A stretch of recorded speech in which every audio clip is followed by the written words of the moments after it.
Let's go in. Let's get into it. We're at chapter 9. Chapter 5. I can count. Fuck, I gotta read. Shit. A few days have passed since the incident at the clock tower. Oh right, the hospital. Daimon. Gay Hospital is surprisingly empty for midday. Forgive the expression, but the place is basically dead. Oh, we have comedic chops. On the other side of the hallway, a familiar-looking man is approaching me. Next to him is a small girl. Mashita? My boy? Oh, not my boy. Hello, Mr. Bagusi. Are you also here to visit Daimon, Eita? Yeah, pretty much. She asked me to come with her. Is this that one kid? Yeah, it is her! Suzu! Oh, we can't let her die. Good afternoon. Hey!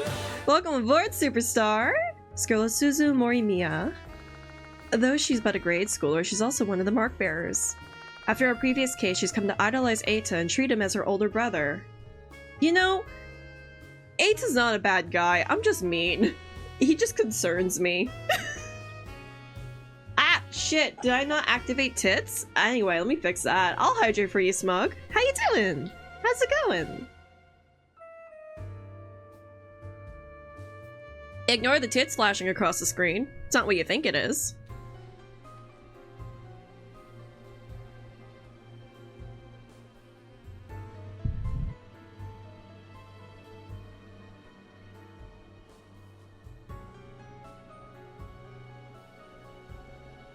It's loading. There we go. 5:30 a.m. Jesus! Good morning! Wow, that is a time zone. Good morning. Hope you had a wonderful night's sleep. Hopefully you slept at a reasonable hour, but good morning. How's it going? Get some coffee.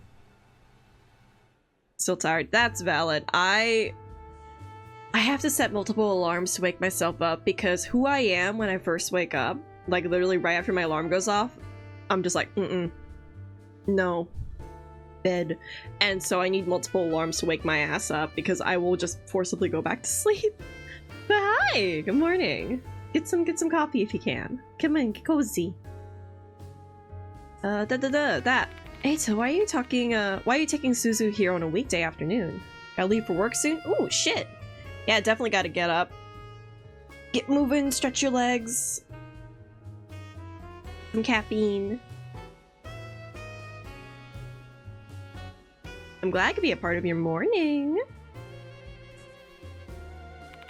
She's not skipping school, right? Today is her school's anniversary.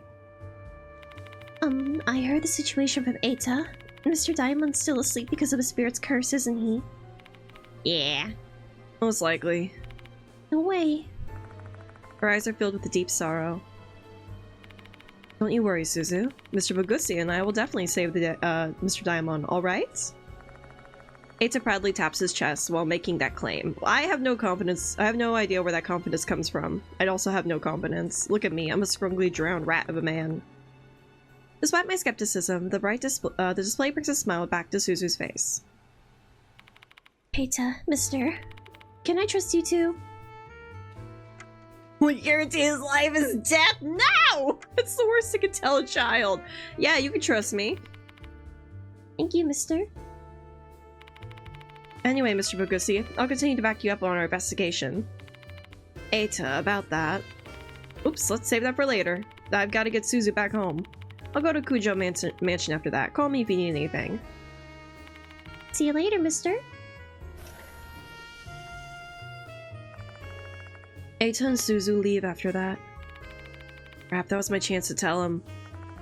Following Slipmouth Kashima's case, I told Moe and Sho to stay out of the investigation. But Eita wasn't around, so I haven't told him yet. Oh yeah, that's very true. We're trying to, like, not involve people. I finished my visit with Daimon and leave the hospital. He's still comatose, showing no sign of leaving Limbo and rejoining the ranks of the Conscience. Toast. Really, Bubs? Really, Stinky? Really, man? You're gonna show up? Being a scrumbly little dude? Little fucker? My cat has arrived. And he's nuzzling the mic. Buddy, if you don't move your ass. Come on, Bubs. Hey. Ah, you're such a little fucker. You're my little fucker, but you're such a little fucker.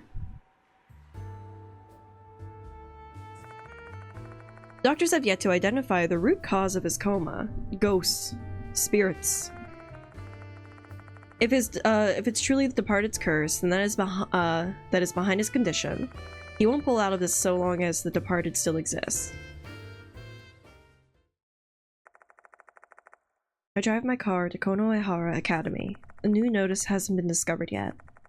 Mr. Konoe asked me to teach a class this afternoon. Give me that flat cake. Damn it!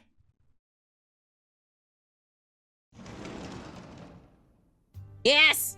Flat cake! I enter the classroom and take my place in front of the students. Then I proceed with the class like usual. When Konoe first asked me to teach as part of my investigation, I thought it would be an absolute disaster, but surprisingly, I'm doing just fine. You just talk out of your ass, you're good to go. On the other hand, the students seem to be doing markedly less fine.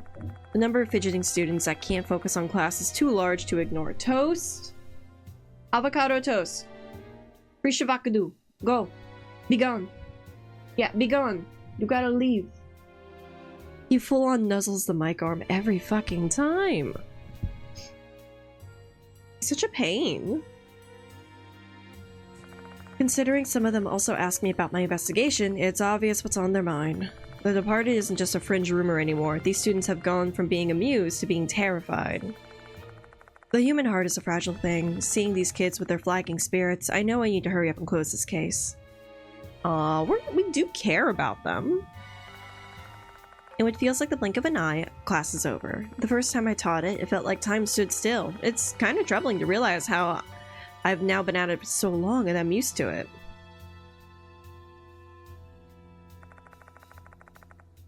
After school, I'd start my investigation solo. I think back to my conversation with Doryu and Michio the other day. The departed might be someone close to me. In order to narrow it down, I make the rounds, asking teachers and students alike about the people involved in the incident. However, my efforts are fruitless, and all I get is small talk and wasted effort. I still don't trust Doryu and Michio. There is a high probability that one of them is dead, and that the departed basically, quote-unquote, pretends to be them. Like, I don't trust them. I don't. They weird me out. Where's my tissues? Give me a sec. I gotta get tissues. My allergies are killing me.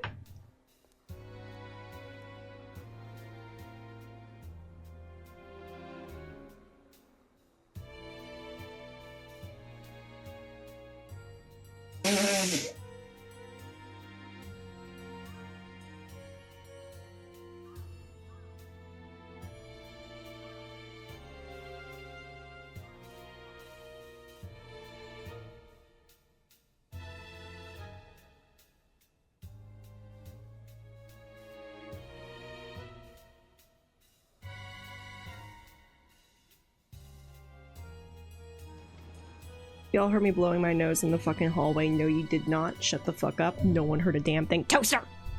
You gotta go! Bro, it is not toast time. You have had all morning for toast time. I have given you so many ice cubes, Toast. Go. Pain in my butt. Boy, cats are so needy. I attempt to take a different angle to figure out the departed's true identity and think it over. Ah! The departed is good at hiding. Let's say they're able to take the place of someone else. And when they do, they can perfectly duplicate that person's looks, memories, and personality. There it is! There's my fucking theory! I don't trust the two girls! Be a perfect disguise. Nobody could see through that. With that level of deception, the only real chance to know their true identity would probably be once they achieve their goal. Which will likely be when they exchange vows with their dear husband, which is me. And for me, that would either be death or a fate worse than that, so I have to find the answer before then. I glance up and notice that it's already dark out. It's time for the students to leave school. Not getting anywhere by blindly hunting for clues. I better go to the infirmary and put together a real plan of action. I find a woman in a white coat waiting inside the infirmary. Is it my girl? For a moment, I think she's a school nurse. Then I see her face.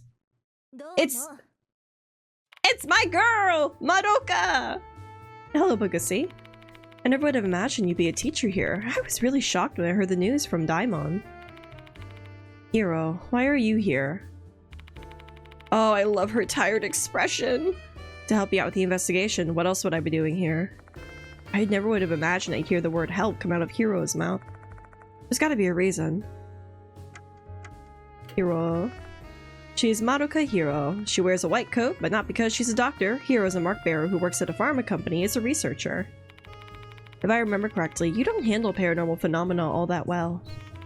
Well, true. I mean, after all the suffering I was put through before, how could I be expected to like it? So why are you here then? Jeez, you're so annoying. I have my own reasons, alright? My mic out of my face. She's rather intelligent, but Hiro has quite the cowardly streak. However, there are times when her curiosity gets the better of her and she ends up poking her nose into bizarre incidents. I call it a test of courage, I suppose. To tell you the truth, I'm here because Daimon asked. In the event that something were to happen to him, he asked that I come to help you in his stead. Hence, I'm here, using up my paid leave. I appreciate you taking your obligation to Daimon seriously, but the case is extremely dangerous. There have been a lot of casualties already. Oh, come now. Don't patronize me. I'm fully aware of the dangers present. Then why are you... Because I want to save Daimon. Simple as that. They have a thing, and it's platonic because I'm also gonna be fucking Daimon. They're my friends too, not just yours. Daimon appraised me of the situation. A spirit known as the Departed notices targeting people and then has other spirits kill them, correct? Yeah, and it has been pretty successful. We have the number of victims already. That spirit seems to have some human tendencies, huh? They behave a bit like a serial killer. The Departed is different from any other spirit I've encountered so far. They're cunning, and they possess the ability to pass themselves off as a human and hide within the school. And I've heard they've been obsessed with you, no? You sure have a strong connection with spirits, Bagusi. I guess so, yay. I wonder if that's just another aspect of my lineage, like the way I seem to be able to see paranormal phenomena that others cannot. Well then, shall we proceed with the investigation? Wait a minute, Hiro. I'm going to investigate alone. I don't want you to get involved in this. Say what? You're just going to disregard my feelings? I don't get a say in the matter? Hiro. Didn't you understand what I told you before? You aren't the only one who feels frustrated about what happened to Daimon. So you better ditch that weird, I'm the only one who can carry the burden, I'll sacrifice myself mindset. It really gets on my nerves. But I'll just take matters into my own hands if you keep insisting I stay out of this. God, I love her! She does not take shit! Just give it up. A triumphant smile brightens her features. I don't think I'm gonna win a war of wits against her. Moving on to your investigation. I've heard there's no new notice yet? As of this moment, that is correct. I have a feeling one will arrive soon though. Let's go check the faculty room. You have a sixth sense or something? I guess you can call it that. I have a feeling the Departed wants me, their dear husband, to continue pursuing this case. If my hunch is right, that means they'll be more likely to issue a notice while I'm here at the school. Madoka! My girl! I love you!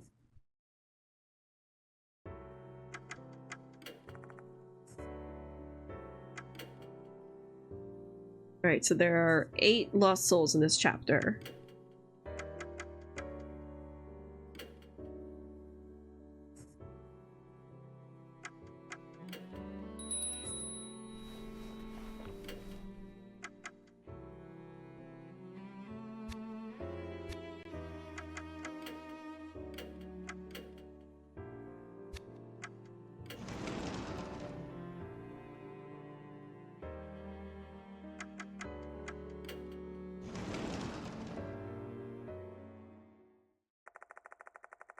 When I get to the room, one of the teachers informs me that Mr. Konoe is away at the moment.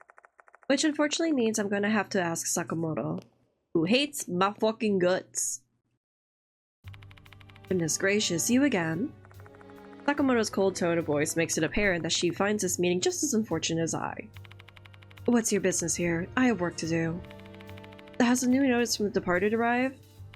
Notice. Oh, now that you mention it, I did get a report of something like that earlier. Fuck! What about it? Why are you being so nonchalant for? Why didn't you tell me sooner? I believe I've made my position quite clear. I find this investigation of yours to be, at best, a pointless waste of time. See, I don't think she's the departed, because as much of a just ignore it, this is not an issue she's been, it's like she's basically a non-believer. She's not basically, I say basically a lot, she's not the departed trying to turn us off of the case. She's just like, yeah, no, this is fucking bullshit, stop it. But not like a, oh no, don't do it kind of vibe. Just like, no, full stop, don't do it. So I don't think she's the departed. I just don't trust Doryu and Michiho. Sakamoto shoots a withering glance in my direction, looking like she just swallowed a bug. She's usually pretty open about her dislike of me, but she's taking it to another level today. Got a report from the dorm manager the other day. She informed me that you took Doryu and Kinukawa out and made them violate their curfew. The headmaster might have ordered me to let your absurd behavior slide, but this is unacceptable. Bitch, I saved their fucking asses. That's why she's being particularly hostile towards me today. I didn't make those girls break curfew, but I can't see how it's skewed that way in Sakamoto's mind, and I doubt my explanation would change much. Those notices are pranks. It's a mere coincidence that students disappear when the notices were issued. Departed, ghosts, the supernatural, it's all a bunch of ludicrous nonsense. To think a man like you has sullied the good name of teachers just to investigate this rubbish? Sakamoto's practically got steam coming out of her ears. I wonder what I can do to calm her down. Shit. Delicate. Trying to convince her ardent non-believers of the supernatural can only make both sides frustrated. It's a waste of energy to try. Let's just get what I need and get out of here. Where's the new notice? I don't have it with me. I told the student who picked it up to throw it away. Told them to do what now? Which student was it? Kakuta from the disciplinary committee. He found it while patrolling the school. What does he look like? He's a strapping, well-built boy. That's a weird descriptor. Got it. Okay. He's in the karate club. Oh my, look at the time. I have to go now. I have a meeting. Before I can even protest, Sakamoto's already left the room. Other teachers are following suit. Well, she's clearly not a fan of yours, Bagusi. Although you pretty much earned that treatment for hitting on high school students. Don't put words in my fucking mouth. It's not what happened. Stop making things weird. Looks like we're going to have to put in some effort to find this Kakuta boy. I mean, we might stumble upon him simply by stopping to talk to each stout student we see on the way. But it'd be nice if we had a bit more information to go on. More information. Doryu or Michiho might know him. Sakamoto's obviously going to be keeping a close eye on my contact with those two, but I can't let that interfere with my work.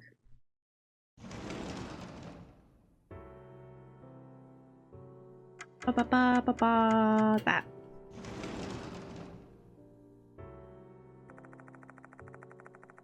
Doryu is organizing the documents in the student council room. Oh, Mr. Bagusi. Thank you again for your help. Sorry, but I'm in a hurry. Do you know Kakuta? I heard he's a big guy from the disciplinary committee. Know him, he's in 2C. How about you try looking for him in his classroom? Got it, thanks. Ah, that was easy. Damn.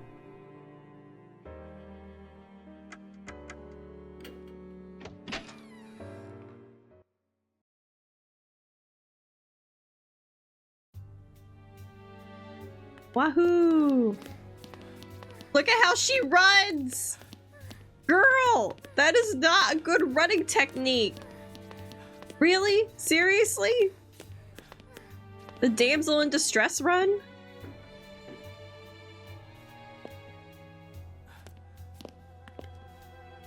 I am Michiho. Oh, hello there. I caught a painted lady in the courtroom earlier. You want to watch some butterflies together? Sorry, but I'm in a hurry now. Do you know Kakuta? I heard he's a big guy from the disciplinary committee. No, I saw him going to the 3rd floor just now. What business do you have with that karate guy, though? Is a new notice targeting the Karate Kid or something? I don't know yet, but thanks for the info. Cool.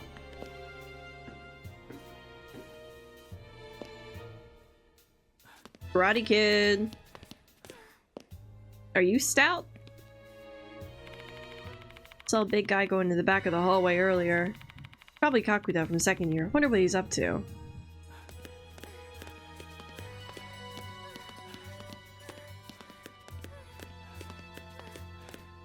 Oh, wow, yeah, that's a beefy boy. Jesus Christ. Kakuta? It's a big, well-built guy standing over there. He looks pretty strapping. He looks like 21 Jump Street. Are you Kakuta? Oos. Oos? Oh my god, it's 21 Jump Street! That's a grown man! Yes, the name's Shinichi Kakuta. Where's the departed's notice? I'm hoping you haven't thrown it away already. No, I still have it. Miss Sakamoto told me to trash it, but I felt like I should show it to you since you're investigating them. Thanks a lot. You should thank Doryo and Kinukawa. They've been asking everyone to pitch in to help you out. He pulls out the departed's notice and hands it to me. If that's it, I'll be heading to my classroom. Feel free to come by 2C if you still need anything. I'll be at the school for a while.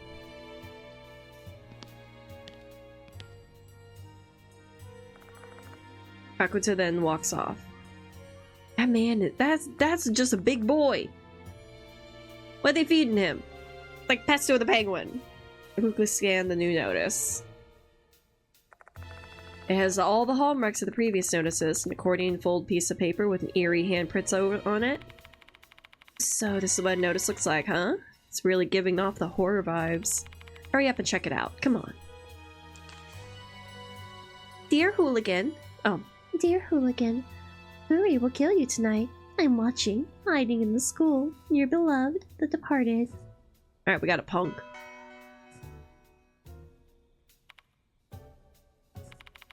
Next victim is Hooligan, and the spirit is Kokuri?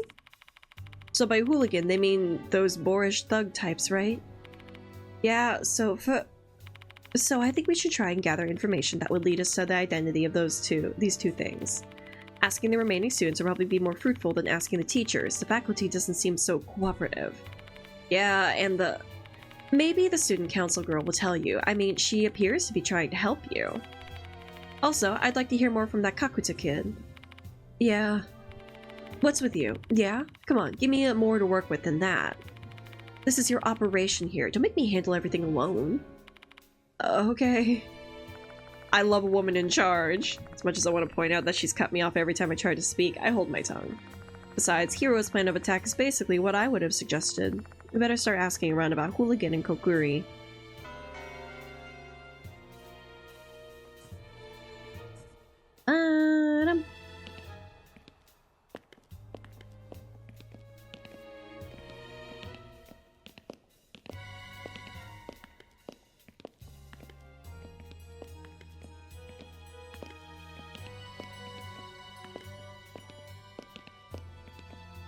My allergies hate me today. It's almost like I shouldn't have brushed my fucking cat. But I needed to. It's goddamn a toast. It sheds too much. A to B. Lucy. God, he's so beefy. And for what reason?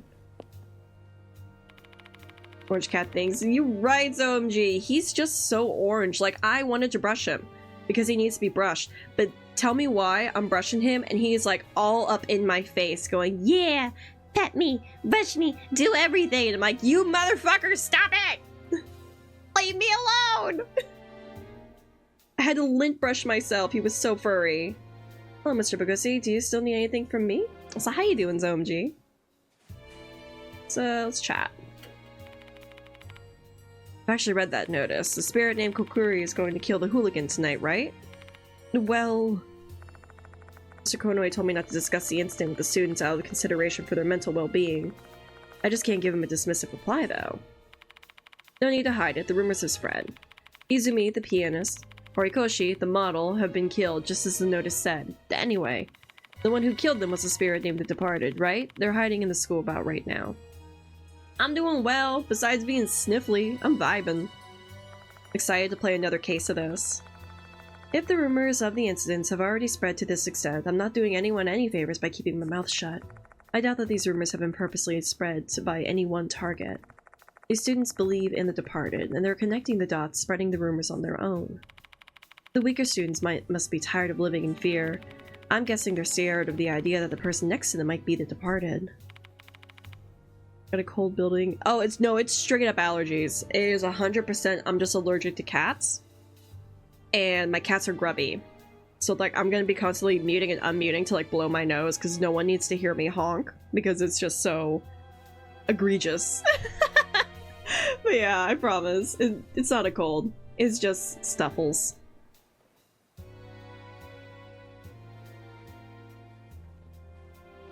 Like there.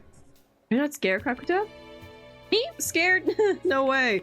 If a spirit dare shows itself to me, I'll just go to work with these fists. Water. Thank you for the hydrate. You know what? Kakuta's taking it in stride. More and more students are getting terrified by the Departed. It's not good at all. If you ask me though, I think I need to train my body and mind more. Because I don't really understand spirits. How about asking Kinokawa from Student Council? She seems to know a lot about this kind of stuff. Hooligan? Hooligan. That's the person mentioned in the notice, right? Do you have any idea who it may be? If we're talking about hooligans at the school, I can only think of the delinquents. The Bancho types. My favorite. Those punks keep ignoring the school rules, and it's really pissing me off. Kakuta's on the disciplinary committee, so it's unsurprising that the behavior of some punks has got them all riled up. Alright. Don't get any conversation from that. Let's dip. Go find Doryu and Kinokawa. You! Tell me about Kokuri. Did you find Kakuta? Yes, thank you. I'm happy I could be of help. So what do you want to talk about? Actually, we found a new notice. Whoa, so another one's finally here, huh? Show me. I showed Michiho the Departed's notice. So the next spirit is Kokuri. Well, Kokuri usually refers to that old fortune-telling technique, but I'm sure you already knew about that, right? No. I did not. Let me explain to you then. Kokuri is a fortune-telling technique that uses a coin and a piece of paper. Oh shit! I saw that in Paranormal Site! Is it like fortune-telling technique, or is it like the whole, it's kind of like a Waluigi board, but with a coin, and it's a bit more simplified and less demonic? You summon a spirit named Kokuri and ask them some questions. It can be dangerous since you're dealing with a spirit after all. There are some people who get a big scare out of it. But the Kokuri mentioned in the notice is a ghost, not the fortune-telling technique. So Kokuri is both the name of the technique and the summoned spirit, and the rumor referring to the spirit. Can you tell me more about it, Michiho? Sure, why not? Hey, presto! Congrats on second! Chat. Reminds me, Hime and I were called by Miss Sakamoto this afternoon. Do you know what she said? Don't get too close to Mr. Bagusi. He doesn't belong here. I mean, she's not wrong. I'm not a teacher. I'm not authorized to be here. I'm just here to help with spirits. Oh, okay. Sorry, I shouldn't have talked to you. She's probably gonna give you a lecture. Don't worry about it. You're my lifesaver, and you're hunting down the Departed like I am. Hooligan. Hooligan? I can't think of anyone. Maybe Izumi, I guess, but he's dead already. Yeah, I really didn't think Izumi was like a hooligan, but I guess.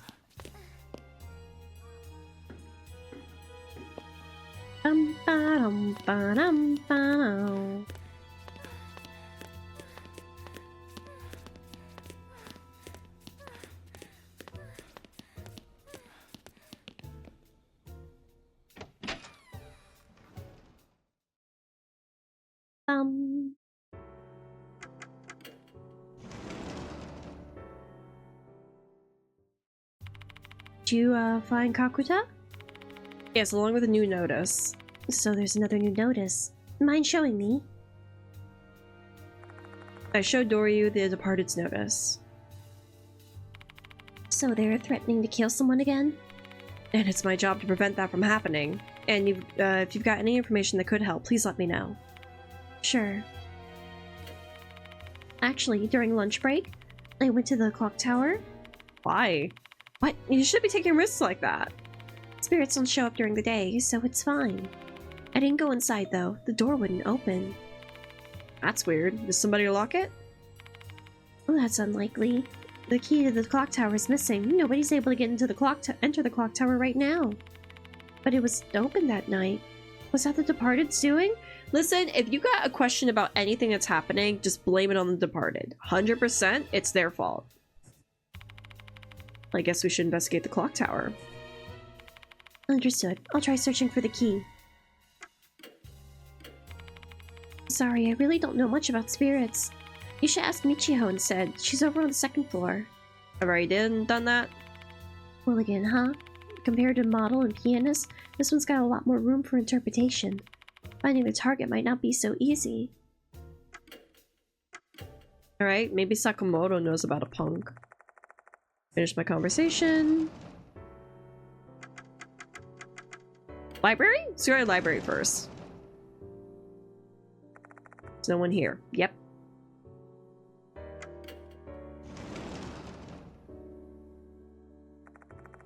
Buddy here. Huh. Alright, well. We can check out the clock tower, I guess.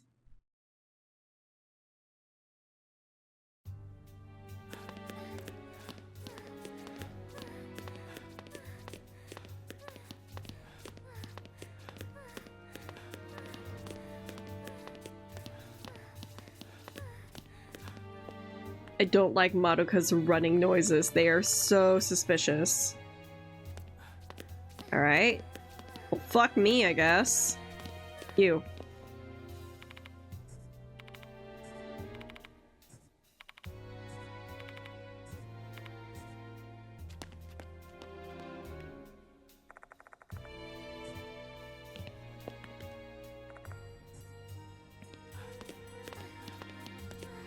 Maybe they're on the roof because they're hooligans.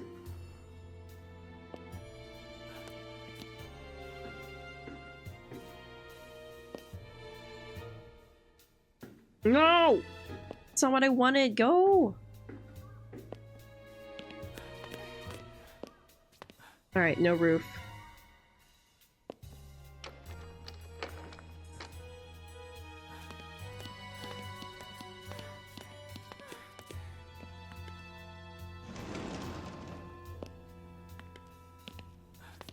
I would imagine if they had any punks, they kind of look like they're not in uniform. Like threading the line of a violation.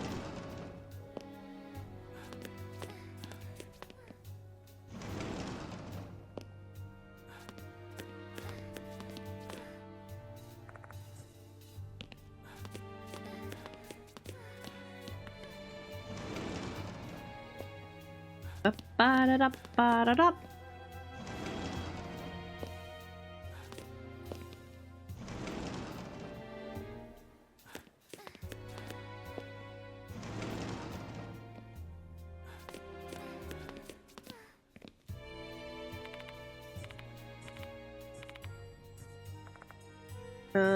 Okay, student means nothing to me. Bathroom?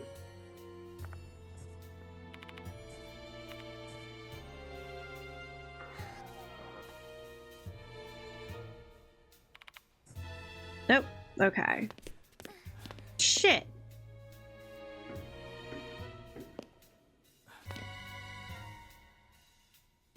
Hello. No! You fucker!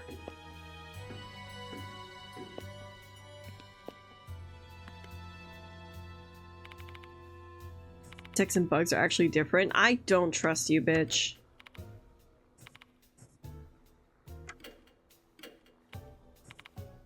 Okay. I have a feeling I might be referring to, Mr. Kokuri. Guess I can talk twice. Ghost story? There's a rumor like that at Konohara Academy. Yeah! 五章こっくりおじさん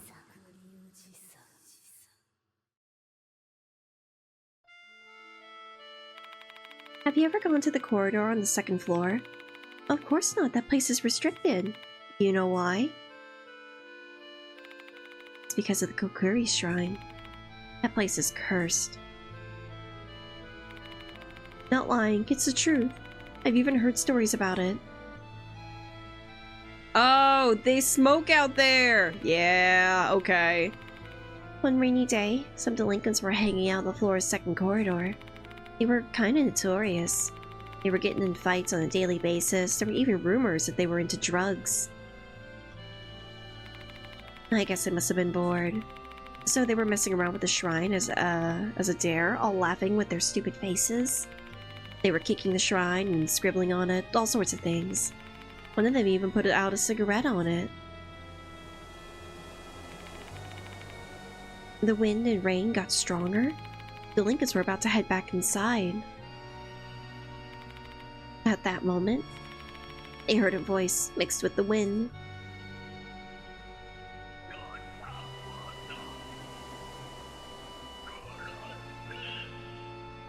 I don't like that. They turned towards the old shrine, the source of the voice, figuring someone must have been playing a prank on them. Except they were the only ones in the corridor. Obviously, they thought they were just imagining things. Those delinquents looked at each other and ran away from the corridor as fast as they could. But that night, one of the delinquents, the one who snuffed out his cigarette on the shrine, felt a pain in his ear. Uh-oh. He felt a strange sensation when he touched his ear. It was dry and rough. It was weird, like there was something in his ear. Oh, no. Terrified, he went to check himself in the mirror. Oh, God. Oh, it's like a mushroom. Mushrooms were growing from his ear. It is a mushroom. God. Is my trypophobia gonna pop up for this? Because it might. It gave him. It's not cauliflower ear. They gave him mushroom ear. Folded cap mushrooms that look like maitake. God. The mushrooms continued to spread from his ear to his neck to his cheeks and then his chin. The delinquent shrieked and then They made him into a fungi. he called an ambulance. He got himself checked at the hospital. They found no trace of mushrooms. But his ear had a really bad infection. The skin was rotting away, so they had to cut his ear off.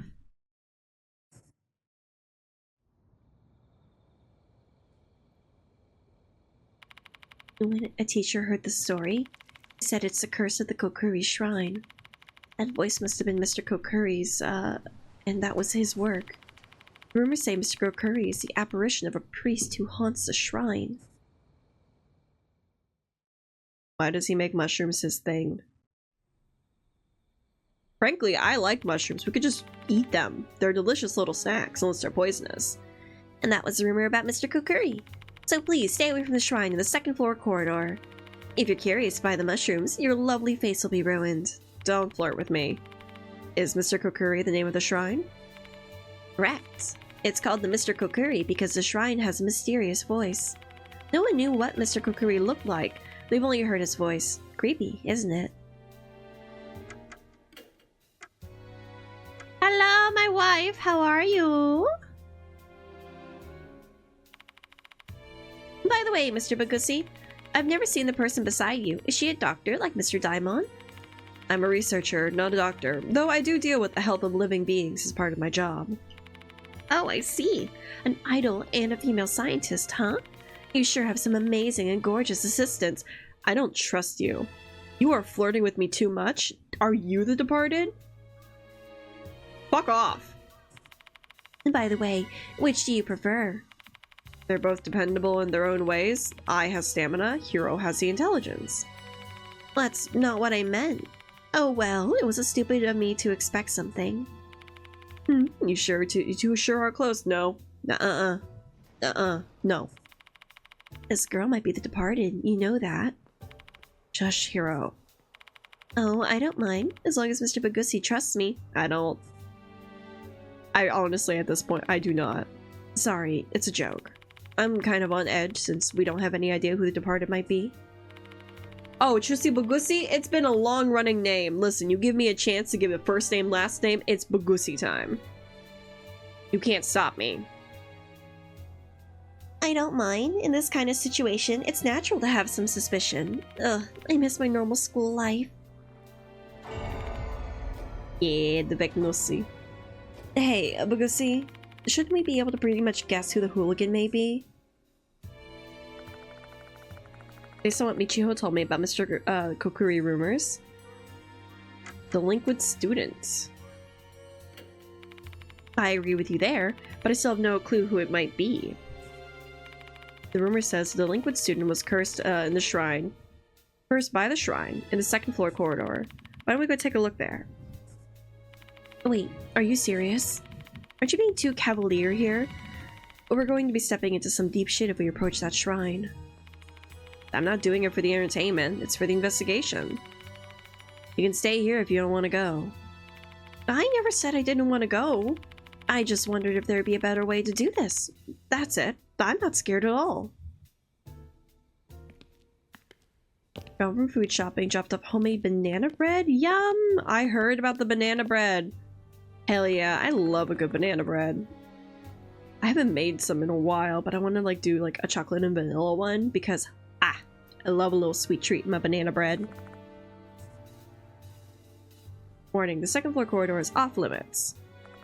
I never learned how to read. Gluten-free pancake mix? Hell yeah! That's a good compromise. Delicious. I'm glad that you had fun making it. Fucking blow my nose again, one sec.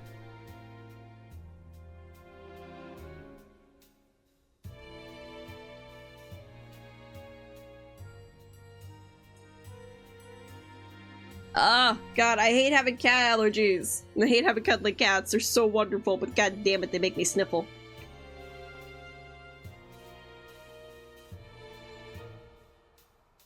Hello, Stove! I'm a big fan of you! How you doing? Looks like the door's unlocked. Let's check the place out. Hi! Hello, hello! Goody.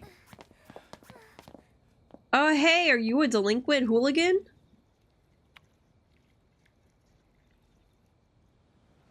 You've seen some shit, haven't you? Tanned, ostentatiously styled girls absent-mindedly lingering near the shrine. So tired from last night. Oh, I had fun. Hopefully we can do it again. I honestly, like, I need a crew for Phasmo because I need people to sacrifice. So it's not me. Hiya, Joe! How are you, buddy?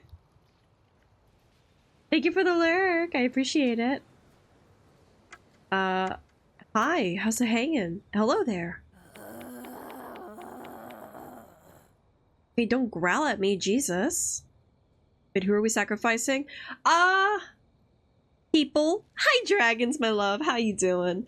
No, we played Phasmo, and, like, I need a crew because I don't like to do things on my own. Because I'm like, no, I'll just sacrifice people. I don't want to be a part of this. I want to live.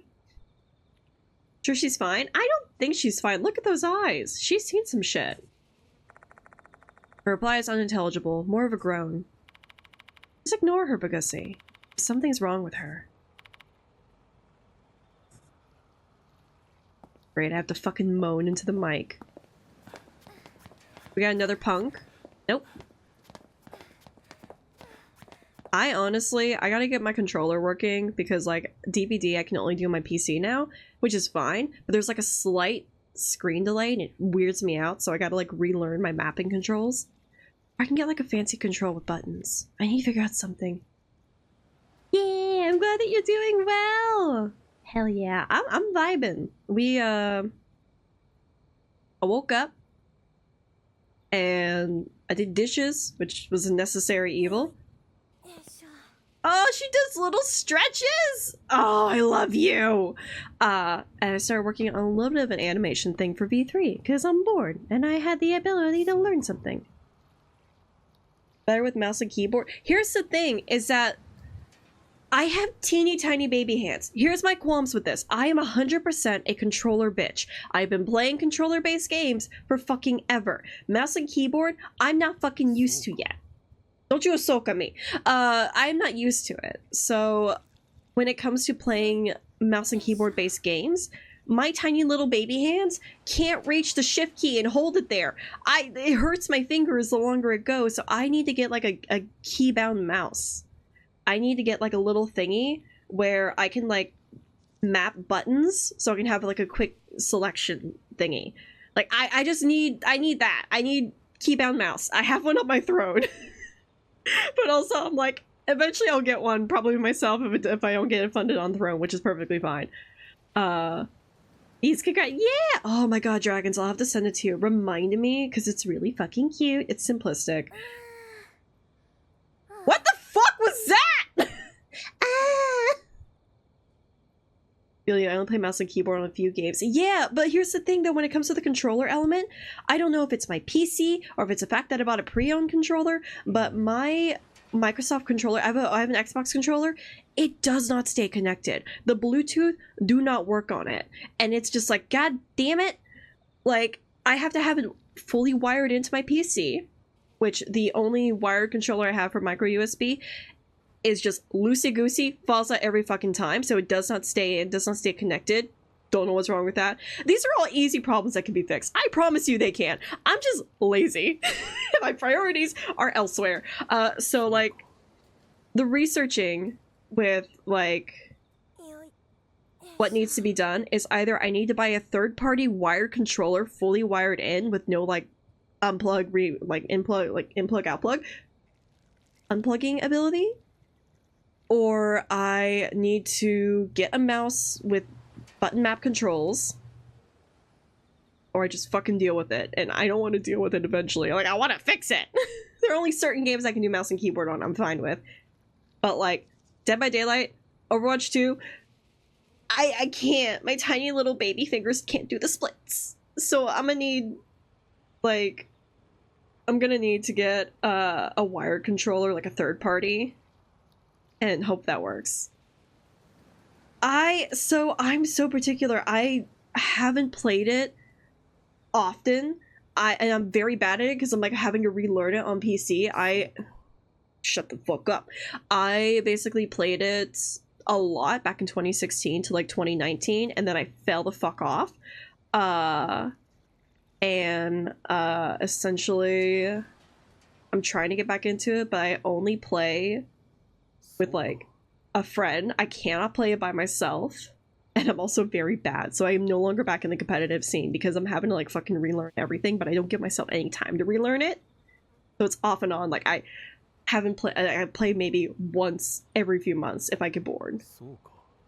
My priority list: Demon Daddy, Demon Mommy, V3 stuff, Technical Stepbrother, Avocado Toast, everything else. Avocado Toast, 5th place is Avocado Toast and Biscuit Elizabeth. My two babies are in tie. I can't make them compete, but yes, you are fucking right. Tentacle Stepbro. Who the fuck is Tentacle Stepbro? What are you doing, stepbrother? Just need WASD and a spacebar. For which game, though? That's what I want to know. Scuff Corsair makes it solid. Okay, DM that name to me so I can remember it, because I might try that. Yeah! Listen, I want to play more online games. I do. I really do. I'm very bad at reaching out to people to be like, do you want a game with me? Like, I get fucking so in my head where I'm like, I'm not gonna DM them, I'm not gonna bug them, and I basically will just sit in the corner and be like, they'll come to me when they're ready. But like, that's not the way we should do things. It's because like, it's not a matter of I should wait till someone messages me, because it's a two-way fucking street. But I'm so like in my head of like, I'm gonna bug them if I message them. So it's yeah no. He's the one tentacle VTuber who got oh yeah, that slut. Slutty said affectionately, don't call me out like this. Atrid's a delight. I get to collab with him on Saturday. I'm so happy. But yeah, I forgot he's called Step Bro. Jesus. Yeah, okay, that's fine. That's fucking fine. Give me a day this upcoming week. That's the downside, is my schedule is so bad. It's so fucking bad. Because, like, fuck the game. Let's just stare at— no, the music's too loud. Fuck the game. We're not even playing the game anymore. We're just talking. We're chatting. We're vibing. Atrid's a light, but he's a menace. I still fucking love when your entire chat has just been, like, going off 2 hours about FNAF lore, and it's like, really, buddy? I'll hydrate, thank you. No, so here's a glimpse into my schedule. I hydrated for you, wife. Here's a glimpse into my schedule. I work a 4-day work week. He is a brat. Don't tell him I said that. He is a brat. You fucking right. I work a 4-day work week, a 9 to 5. I'm remote, so I am 100% in my office. So everything I do is in my office space. My gaming, my creating, my working, my recording, all in my office space. Chelsea remote. Listen, I looked into this job and I'm so fucking happy for it because of the hunting I had to do from like my downtime between May until September. I'm so happy to have this. I'm very honored, very lucky. Like, I fucking love it. It's been great. Anyway, so, 4-day work week. We got that shit. Mondays, Tuesdays, Fridays, late night stream. That's what we do. Wednesdays, I usually hang out with one of my real life friends. And so we'll, like, we're catching up on TV series, we're hanging out, we're vibing. So, like, usually I'll have time with her. Thursdays, tabletop. Fucking tabletop night. And then Saturday, I have technically evenings open, and then I'm so bad at reaching out to people, I just don't fucking do it. Not this Saturday because I have a late night stream. And then Sundays are like such a weird, funky day for me. So like, yeah, that's my fucking problem. Is that like, I have somehow compartmentalized all of my days into specific things to the point where I'm like, okay, I basically live in my office. I need to force myself out of my office. So I'm like, okay, yesterday was a good example. I didn't have a stream until 8 p.m. I did not set foot in my office to do any projects. I'm like, I'm going to take the day for me. I'm going to play a fucking video game. And I'm going to have fun. And I took a nap. Send it to me via B-Sky. Same schedule remote. I feel you. Yeah, like, it's great. It's fun. But at the same time, then I have no way of, like, separating myself from my office and my rest of my apartment. Like, it's just, I live here. I fucking live here now. So I have to have manual get the fuck out of my office time. Anyway, Jesus. Why continue the story when I can scream about my time management skills being piss poor?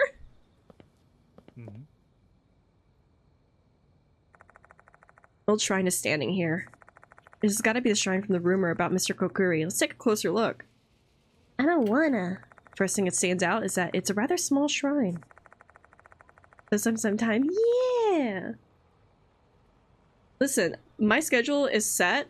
I'm blocked out for collabs for like the rest of October, so November is when the opening is coming, and I feel like I'm like now a luxury restaurant that people gotta reserve in advance, but unfortunately that's how it has to be.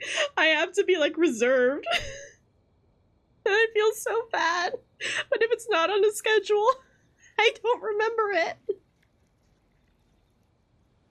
But yeah, no, collab-wise, November and December are a bit more open. It's just depending on the day and what's happening. Because, like, Mondays and Tuesdays are strict collab days where we have Baldur's Gate 3 and Tuesdays with Joe. So, like, those can't change at all. Unless, for some reason, our team can't meet for Baldur's Gate 3. But yeah. I feel this so hard. It's so, like, you feel bad. It's so rude that it's like, oh, you have to reserve me. But, like, unfortunately, it's come to that. It really has. I can't do spontaneous anymore. You gotta book me in advance.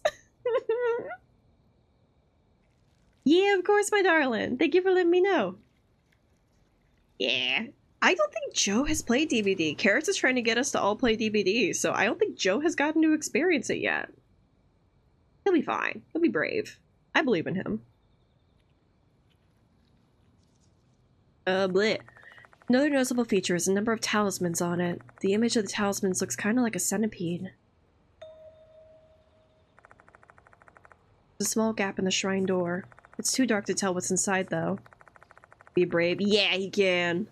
He'd be a brave little guy. Need to open the door if we want to see what's inside. Oh. Hooray. Reach towards the door to check what's inside.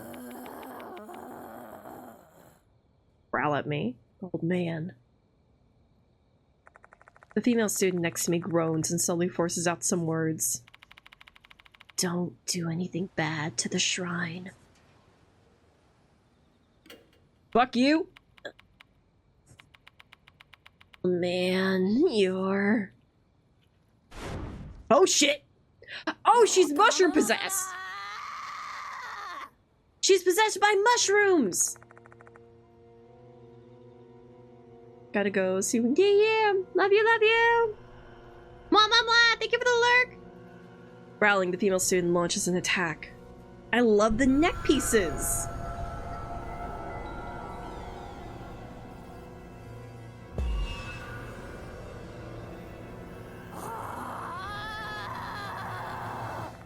With a terrifying look in her eyes, the female student raises something resembling a baton.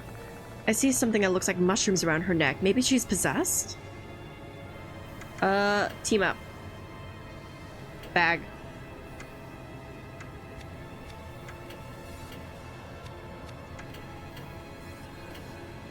Block with the bag.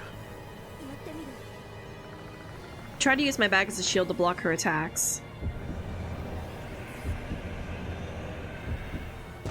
Fuck me! But we're not in sync. Her baton smacks us before we can even lift the bag.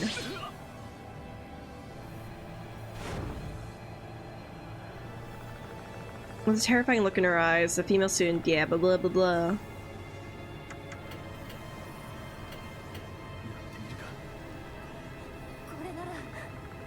Try to use my bag as a shield.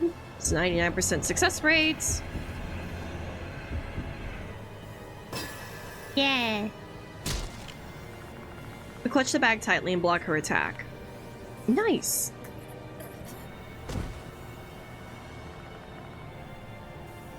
Female student recoils. Grab her, hero. Okay, calm down.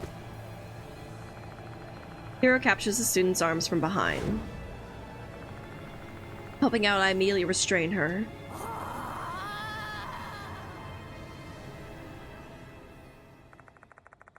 Student lets out a yell and then goes quiet. Looks like this is the right choice. Fuck yeah! So we got a mushroom ghost. Student faints and the mushrooms on her neck instantly vanish. So it really was a spiritual phenomenon. Assuming the rest of the rumor is accurate, that would mean the mushrooms were the shrine's curse. Keep an eye on her, hero. I'll investigate the inside of the shrine. Sure thing. I have to blow my nose again, my allergies. What?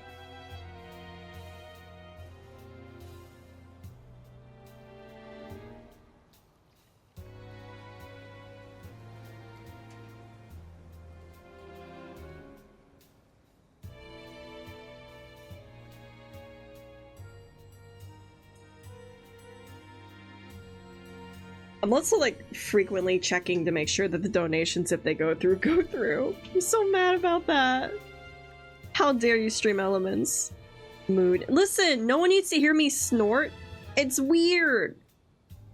Fucking snot in my nose and my cavities. No one needs to hear that. I walked toward the shrine and put my hand on the door. There's a talisman on it. Inside the shrine, I find some bizarre stuff. Oh, great. The petri dish used for experiments. Inside the dish is a dead centipede. Some red substance appears to be growing from the centipede. What in the world is it? Not for free. Yeah, no snot for free.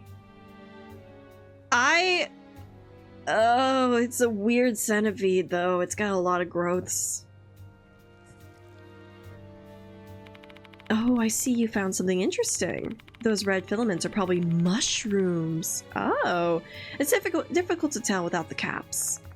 Without me realizing it, Hero's already peering over my shoulder. Looks like those are mushrooms hyphae. Mushroom hyphae growing on the dead centipede. I think they're... Oh god, that's a big name. Ophiocordyceps sinensis? Very interesting. What's it doing here? Old shrines aren't usually the place where you store lab equipment. What are you going to do with the petri dish? Bet you're going to keep it. I guess so, yeah. Passed by Hero, whose eyes are sparkling with curiosity, I collect the petri dish. What are we going to do with her? Doesn't seem like she's going to regain consciousness anytime soon. We can't just leave her here. Let's take her back to the infirmary. I hoist a female student onto my back and leave the corridor. From there, I walk straight to the infirmary. So is she our hooligan? The smell of cigarette smoke assaults my nose the moment I enter. Is it my man? Is it Mashita? It's my man! You're finally back. I've been waiting. It's my daddy! Sad to see a sharp-eyed man tossing a cigarette into a portable ashtray. Mashita. Ugh, the smell of cigarettes.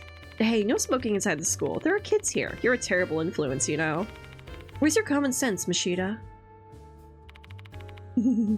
Oh, is that how it is? Back in my day, the teachers would openly smoke in the faculty room. Well, times have changed. You need to be more considerate. Ugh, what a pain. Anyway, who's that kid on your back? You lay her down first, then we can talk. God, I love Mashita. He's such a piece of shit. I put the unconscious girl down on the bed. She's totally out of it. I guess I'll just have to leave here for the moment. Alright, can you give me the details now? Don't exactly expect to reunite with your friend and find him carrying an unconscious girl on their back. We're friends? Mama. Fine, I've got some questions to ask too. Satoru Mashita, a mark bearer, a former detective who's now working as a private investigator. He's not really all that knowledgeable about spirits and paranormal phenomena, but after the events of our shared past, he often joins me when I'm on spirit-related cases. Never would have expected to come to a place like this, even on an investigation. We in a school that's still in session? Yeah, place full of brats sounds like nothing but trouble to me. Hell, I got scolded just for having a freaking smoke. Sneaking into abandoned school is way easier. Let me just make one thing clear, Mashita. I'm begging you. Please try not to attract any unwanted attention. No guarantees on that one, pal. I'm just gonna do things my own way. And if anyone's got a problem with that, they'll just have to deal with it. I love him! He's such a piece of shit! Ah! The corner of his mouth twitches into a mischievous grin. Mashita's a man who will do anything for his investigation. Mr. Konoe and Sakamoto will not appreciate his presence or methods.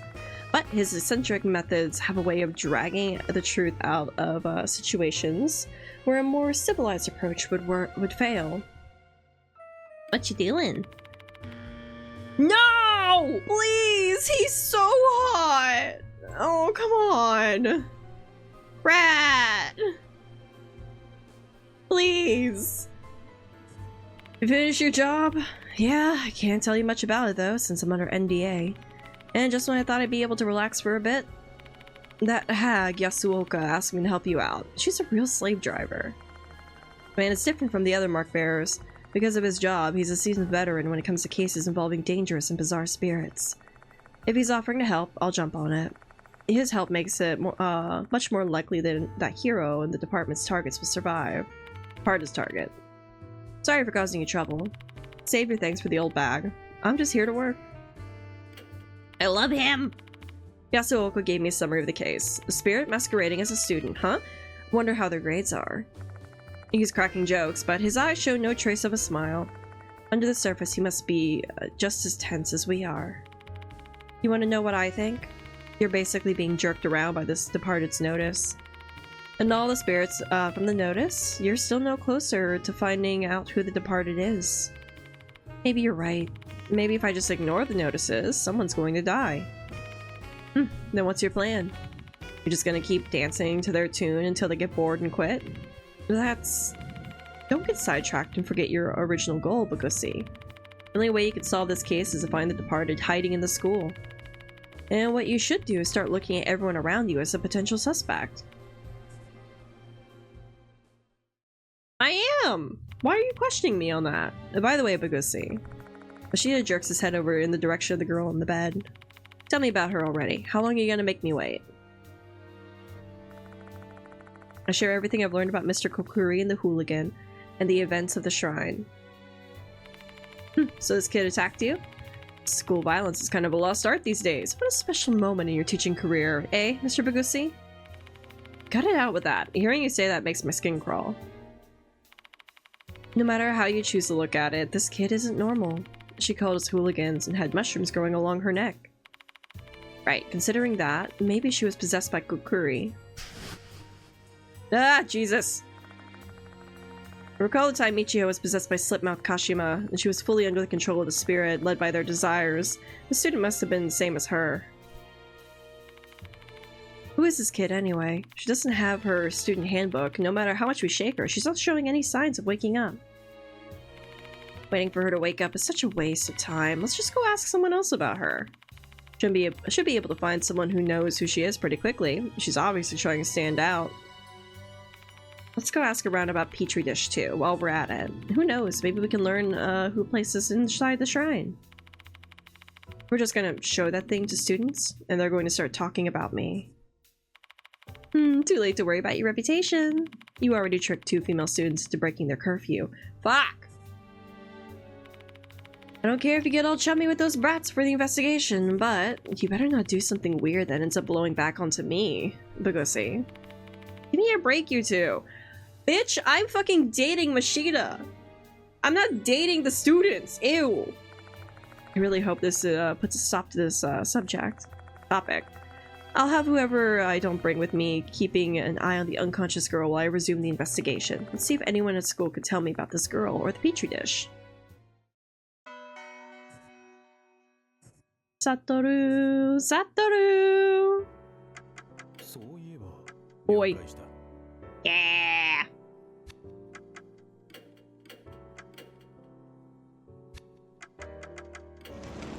I love him so much!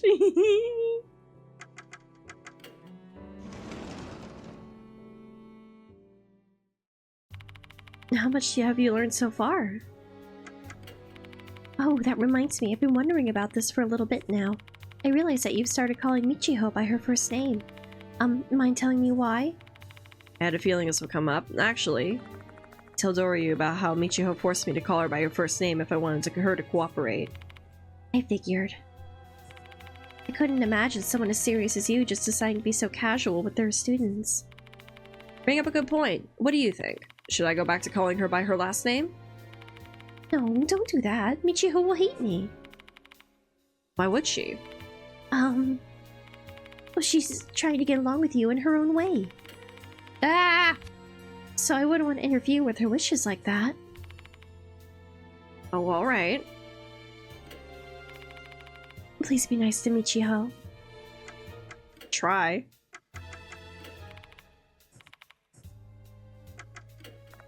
I described the girl who attacked me and asked if she knows her. I think I have an idea of who she is. Might be one of the first years, Saki Maruhashi. What's she like? I don't know her personally, but some of the first year's council members were telling me about some things. They say that she's never had any friends and is always on her own. She's got a bad rep because of it. There's nobody to defend her.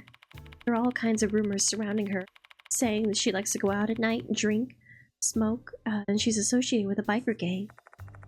These may just be rumors, but if they're true, that makes Saki Maruhashi a kid worthy of the name Hooligan. I take out the creepy Petri dish and show it to Doryu. Oh, what is that? A dead centipede, and what are those red things? They're actually mushrooms. Do you know anything about this Petri dish? Not at all. I don't know anything at all. Shibaguchi, can you please keep it away from me? Oh yeah, sorry about that. Doryu breathes a huge sigh of relief when I put the when I put the Petri dish back into my bag. Her reaction's totally normal. Mashida and I have become so desensitized to these sort of creepy things, we forget how normal people view them. Alright, cool. Peace. Finish my conversation. Let's go to the faculty room. Sakamoto? Cool. Library? Cool. Ba-dum-bum-bum.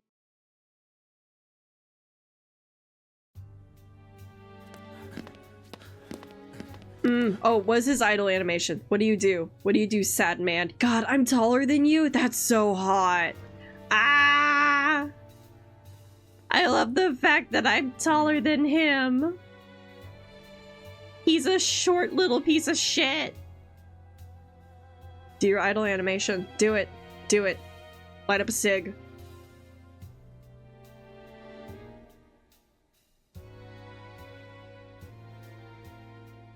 Light up a cigarette. Come on, Mashida. Oh. Okay. I'm okay with that. Tippy tapping the feet.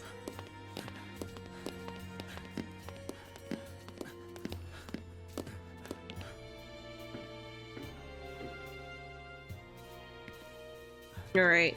You. Do you know that insects and bugs are actually different? So what do you want to ask me? I don't trust you. I described the girl who attacked me and asked if she knows her. I think I've seen her before, but I don't know her name, and I'm not a delinquent after all. Here you go. I take out the creepy petri dish and show it to Michiho. Oh, a Chinese redhead. Polimpendra. That's a lot of big words for Elmo. I'm not smart. Mutilants. Mutilants? I don't know. Did you know, even though the name means 100 foot, there aren't many centipedes that actually have 100 feet. I think like only a few soil centipedes have that many feet. Using the opportunity to talk about insects, Michiho immediately begins flexing her knowledge about centipedes. She doesn't even have a reaction to the terrible sight inside the dish. Hey, I appreciate the centipede lesson, but, what about the mushrooms? So these red thingies are mushrooms. No clue. It's beyond my scope of knowledge. Oh, I see. Thanks. Judging by the reaction, Michiho won't be able to tell, anything useful about the petri dish.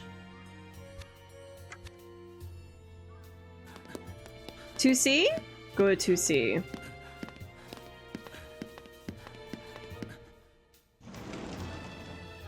Yeah! Hey, big boy! Hello, Mr. Bugosi. Do you still need anything from me? Not that. That one. I described the girl who attacked me and asked if he knows her. Yeah, I know her. She always hangs out in the connecting corridor. She keeps going there even though I've warned her so many times. This is why I hate delinquents. They're stupid. Do you know anything else? Nothing in particular. I don't really care to know about delinquents. If she wasn't a girl, I would have punched her in the face. That is fucking violence! Dude, you're part of the disciplinary committee. You don't discipline! Hey now, aren't you in the karate club? Male or female, students shouldn't fight with each other. I'm just joking. Martial arts should be used to train your mind and body, not hurt others. Alright, karate kid.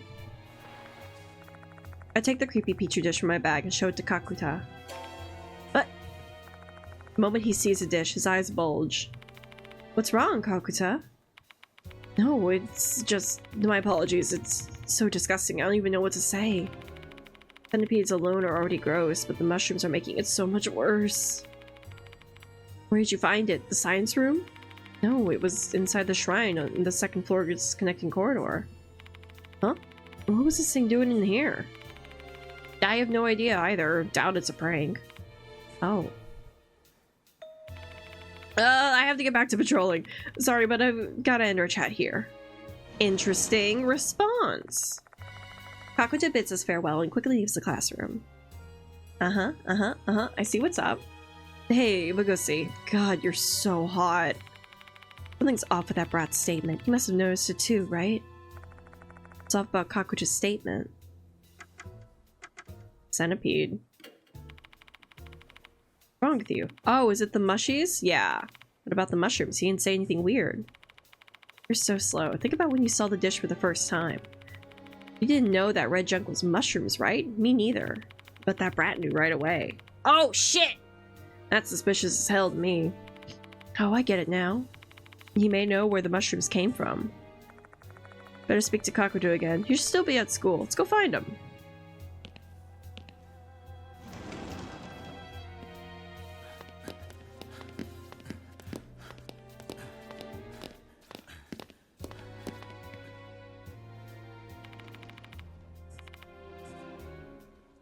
Can I discuss Kakuta? Nope. Okay. Or should maybe chat? By the way, Mr. Bagusi, I bumped into Karate Man earlier. Like, literally, he bumped right into me. But he didn't even apologize and went straight upstairs. The only other disciplinary committees would be shocked. The other disciplinary committees members would be shocked if they knew. Tell them all for me. Thank you. What do you know about the mushies, man?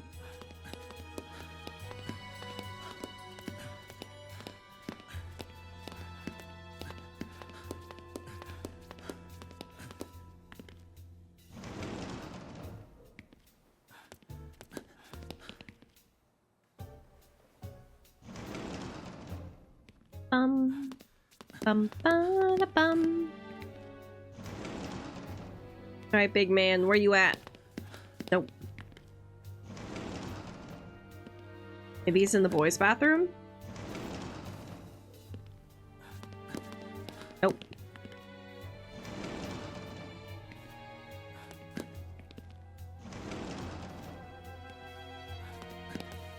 Nope.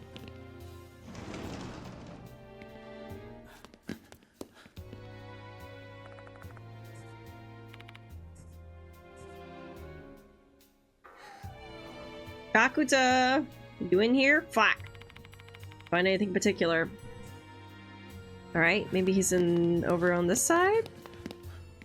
Science room. Right! Okay, that makes sense. Kakuta! Oh. Kakuta's inside the storage room. Several documents are scattered on the floor below him. Looks as if the room has been ransacked.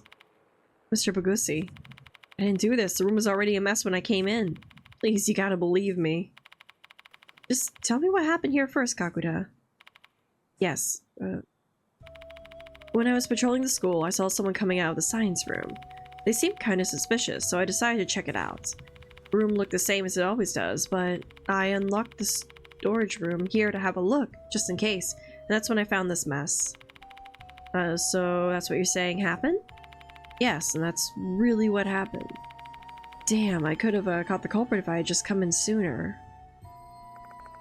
Kakuta's eyes dart every which way as he's trying to spin his tail. My gut tells me that he's hiding something.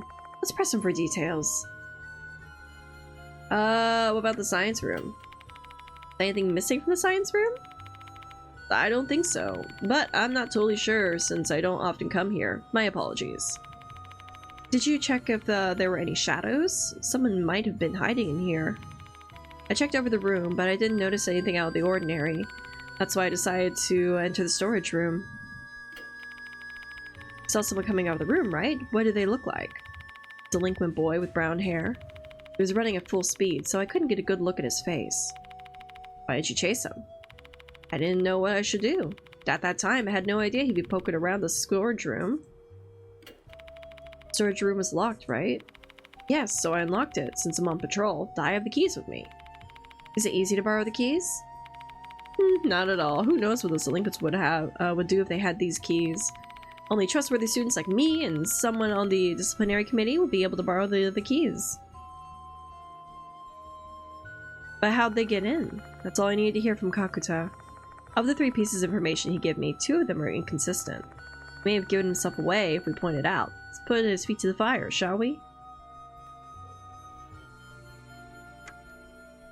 The delinquent and the key? You said you saw a delinquent student, right? Yes, that's right. You said it was locked when you came in, which means the perpetrator locked it behind himself. But he also said the key's under tight control, that had never been lent out to untrustworthy delinquent students. Just wondering if you could explain that for me. He must have stolen the spare key. Those delinquents, they have no shame. What else is this guy capable of? You're lying through your goddamn teeth. Well, I suppose we can go check if the spare key's been stolen or not, except I've got an alternate theory. Kakuta, you broke into the room using the key you're holding. I have no idea why you did that, but you started acting weird after I showed this to you. You know anything about these mushrooms? I don't really know the details. I was just told to do this. By who? That's... Oh, hello? The sound of a phone vibrating echoes in the room.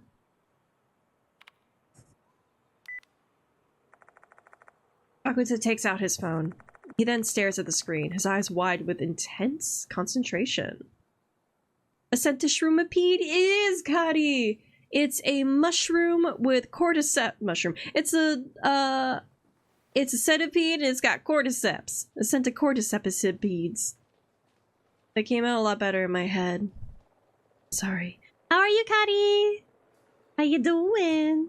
Look at that cozy stove. Oh. Sepsis. Yeah, sepsis! I was summoned. I have to go. Or else I'll be killed. Killed? Who told you they're gonna kill you? Oh, did the department? Did the department change their target? Okay. MK? Michiho Kunikawa? Michiho. 100% Michiho. Don't trust that bitch. Kakuta runs out of the storage room, screaming at the top of his lungs. Wait!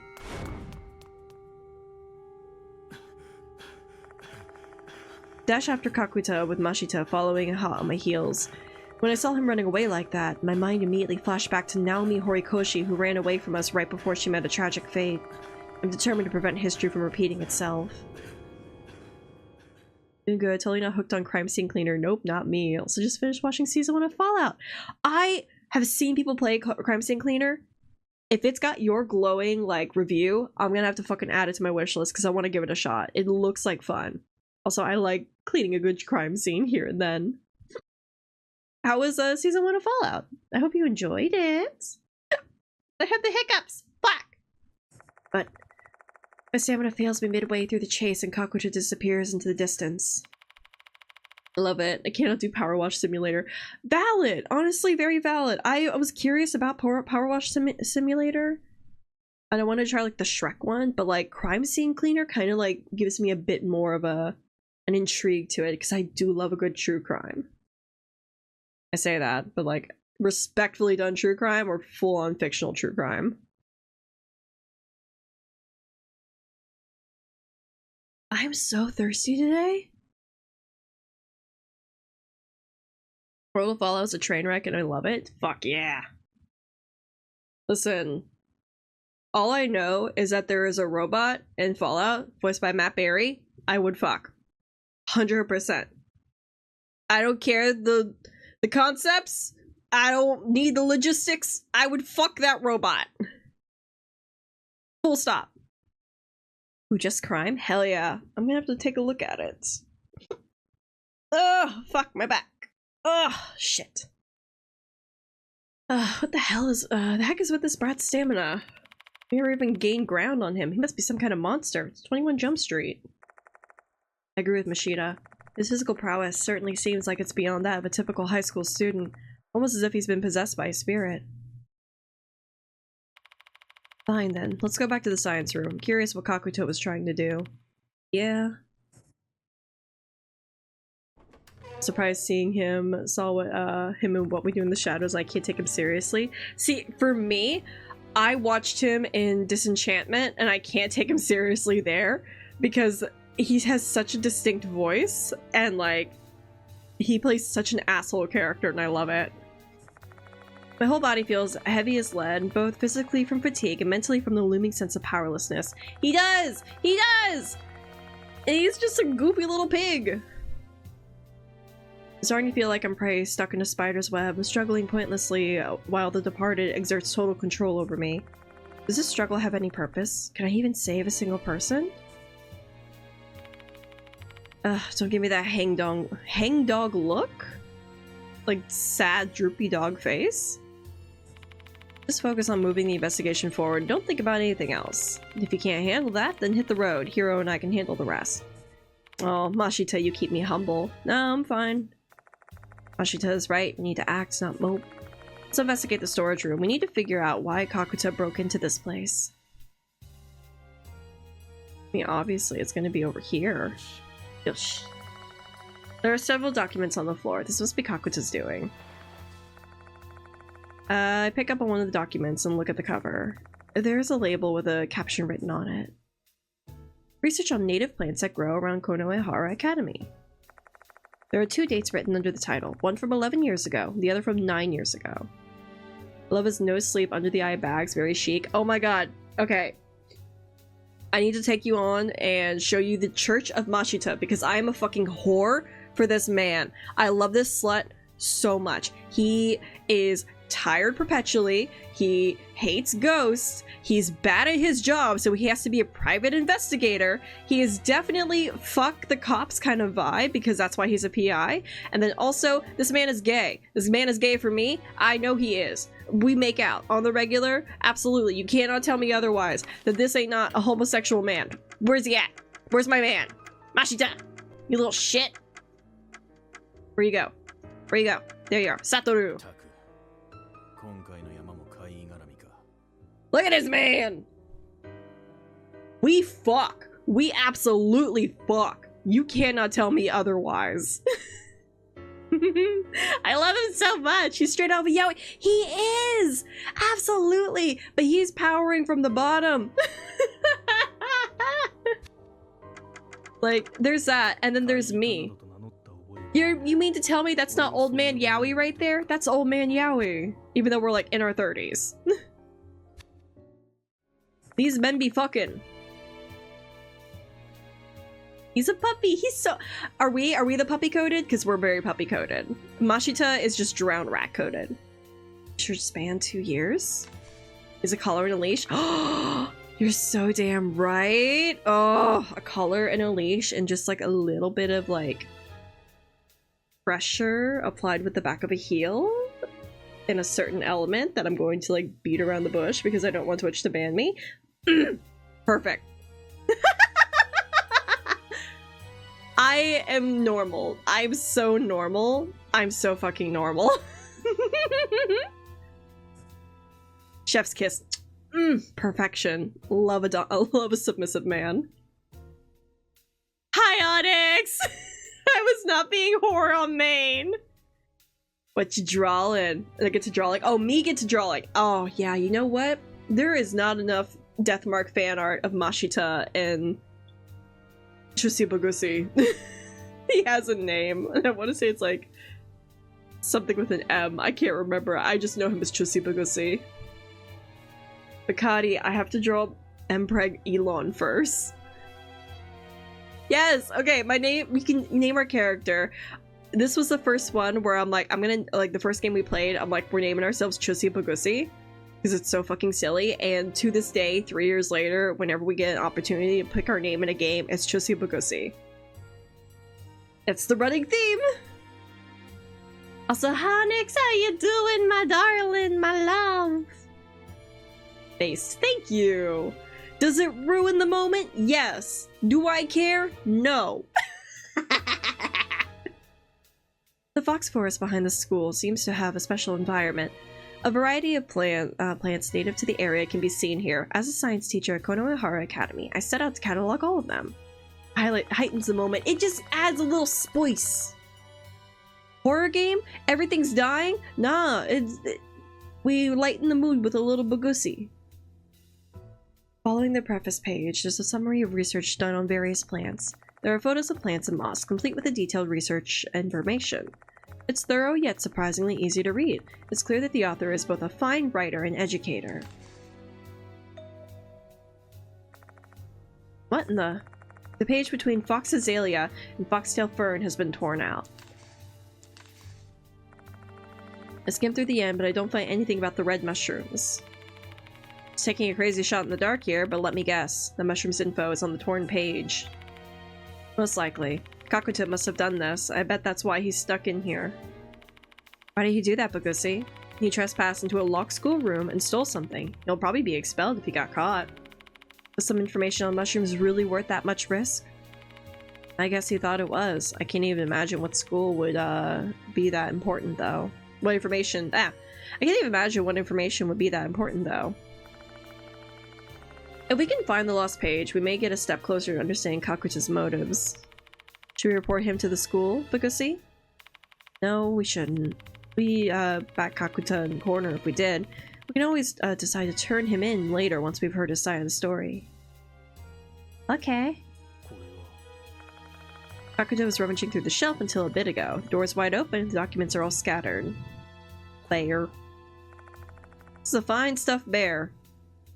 Fine is not the element we want to use to describe this bear. This bear is a Renaissance bear. So that works. You're gonna be in my pocket. Thank you for keeping me safe in your pocket. Wow. Ow! I'll hydrate for you, bestie!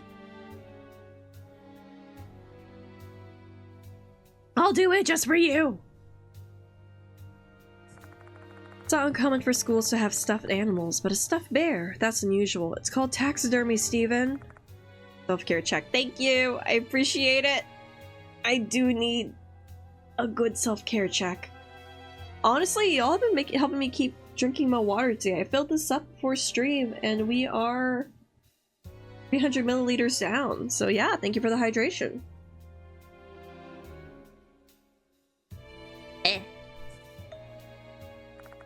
I see something glowing in its mouth. I put my hand into the mouth, although I can't fit it all the way inside. What world are you doing? Oh, there's something inside, but I can't reach it since my hand doesn't fit. Well then, I won't be able to do it either. We need to find someone with slimmer hands or just rip this bear open. Don't do that. If you do something like that, you'll definitely call unwanted attention to us. I'ma need the girl. Gain deja vu. Bah! I had a hiccup. Omnimite. Omnimite? What's that one Pokemon called? Omnimite? Omnimite?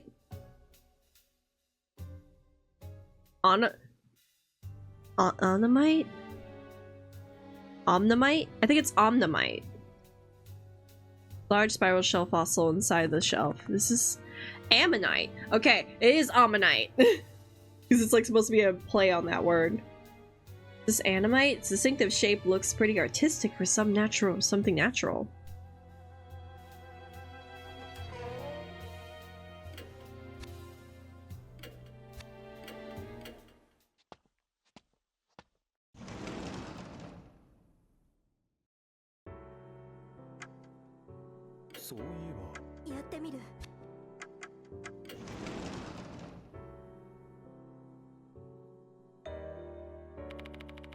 Ah, Mr. Bagusi, finally. Oh, this girl. Ammonite, yeah. But like the Pokemon that's based on it, that was like Omnimite, right? Ammonite? Ammonite. Sounds more sense. Abe showed up earlier and left me a message. Seekers of wisdom, I shall await you in the Garden of Knowledge. What does that even mean? Don't ask me, I have no clue either.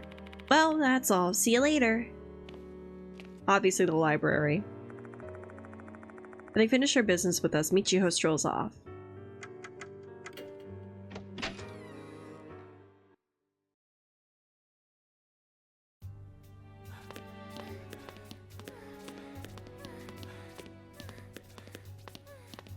I really need Hiro's voice to like re-record your run lines. You do not sound like you're running. You sound like you're going through a different kind of marathon.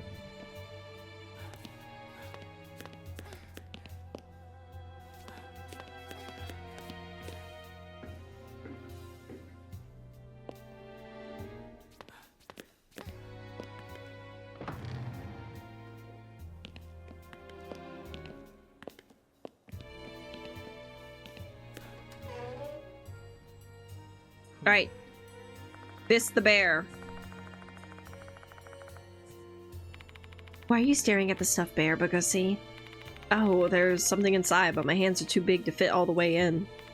You want me to give it a try then? I don't mean it that way, but would you mind trying for me?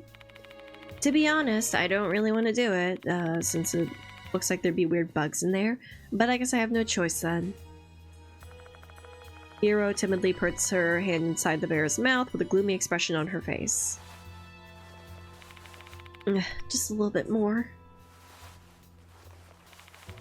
Nice, I got it. Here you go. Oh, give me a sec. Tooth!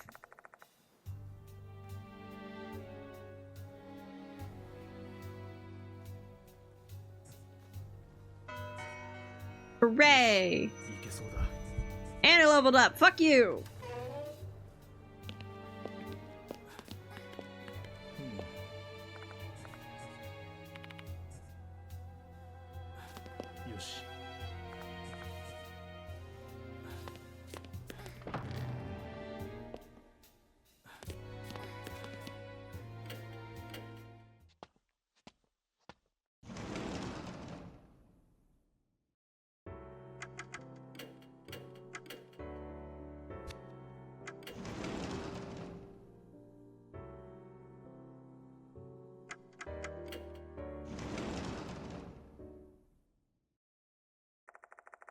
Someone inside the library. Or so I thought. After a beat, a boy suddenly emerges from behind the bookshelves. This little fucker. Welcome to the Garden of Knowledge, Mr. Bugussi. Seeing that you're here, it must mean that you're in need of assistance from a sage, aka me. No. You're the one who called me here. Goodness. So you haven't realized it yet. My left eye said you wanted my wisdom, hence why I told you where I was in advance. Consider this my being generous proactively, and proactively providing you my service. I can't follow his line of thinking at all. One thing for certain, he's being nice to me today. Maybe he's in a good mood or something. This is a good chance to get some information out of him. Let's play along. I didn't realize that your clairvoyance let you see so far ahead. You really are incredible. Just as you mentioned, there is something I wanted to ask you. That's right, ask away. I'm listening. You seem to be in a good mood today. What's got your feelings so upbeat? What a fine perception. I expect nothing less from the one and only Spirit Doctor. I will be meeting my mentor for the first time in a while today. So they're the reason you turned out this way. I mean, are they the person who got you interested in paranormal phenomena? Correct. My great master taught me the truth of this world. It made me the man I am today. Is it our girl? They're the reason Abe has developed such an interesting personality. They just warp his mind and completely ruin a kid's life. You hate to see it. Damn, brutal. Please wait, Mr. Bugussi. I shall share information regarding the departed case on one condition. That condition being, you must complete my trial. Bitch! What trial? I want to see your true abilities as a spirit doctor. Be it your spiritual state or powers, show me everything. Busy with my investigation, though. It will take but a moment of your time. Are you ready? Yeah. Now, allow me to explain the trial. I have 3 talismans with me. Take them and get a good luck. Each talisman has a symbol on it. Triangle, square, or star. I'm going to envision one symbol in my head. I'm sure you already know what you should do, right?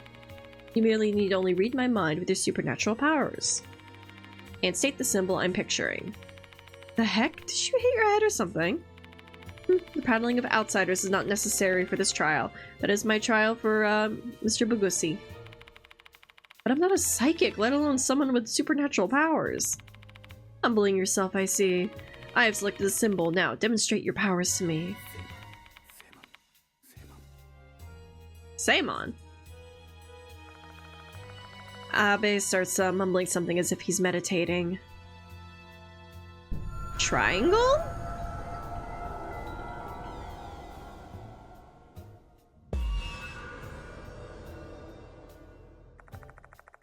Seimon is what they call the pentagram in oh, it's a star. Divination, which would be a star, but he might be trying to throw me off, and the correct answer would either be triangle or square. Do I need to give a correct answer, though? We'll go see.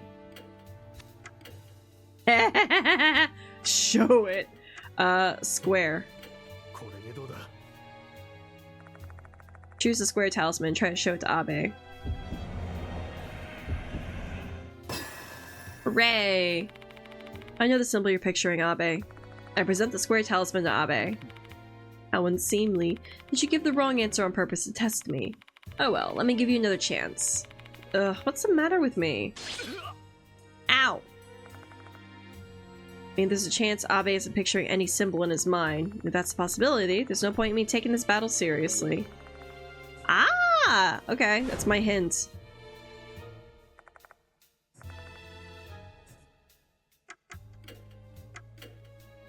Anyway, here, take a look at this terrifying centipede. Both of us try opening the petri dish. It's a one-man job, but okay. A hideous centipede shows up the moment I open the lid. I'm pretty sure Abe's terrified of bugs, Hiro. I see. Fugosi, you better show our young friend here what's in the dish. Present the petri dish to Abe, making sure he gets a good look at the centipede inside. Centipede! Get away from me, please! Are you going to give me your information, then? You underhanded scoundrels, this is unfair! This is your punishment for disrespecting adults and wasting our time, you brat! What are you gonna do now? Fine, I lose. Get the petri dish away from me now! Fuck yeah! Bum bum bum. I've learned a lot. So this is how you exterminate spirits. You observe them and strike at their weakness. How incredible, Spirit Doctor. I fulfill my end of the bargain, Abe. Time for you to spill everything that you know. Understood. Kokuri.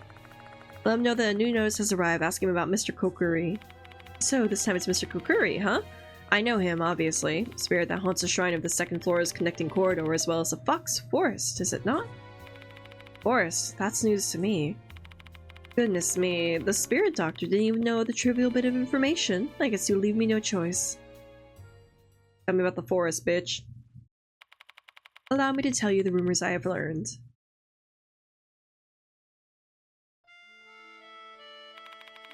This is a well-known rumor that spread around 10 years ago. There is an old shrine gate in the north corner of the school's grounds.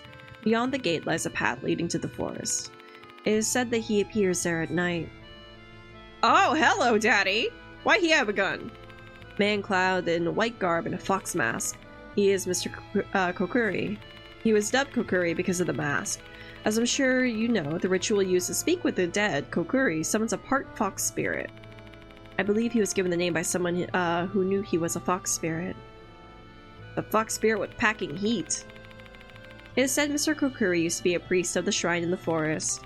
In his past life, he patrolled the path and performed ritual cleansings to keep the shrine free of negative energy. He continues this routine even after death. He will never forgive anyone who disgraces the shrine. Should you find one? Oh. He will shoot that scoundrel right in the head. That is the Mr. Kokuri I know.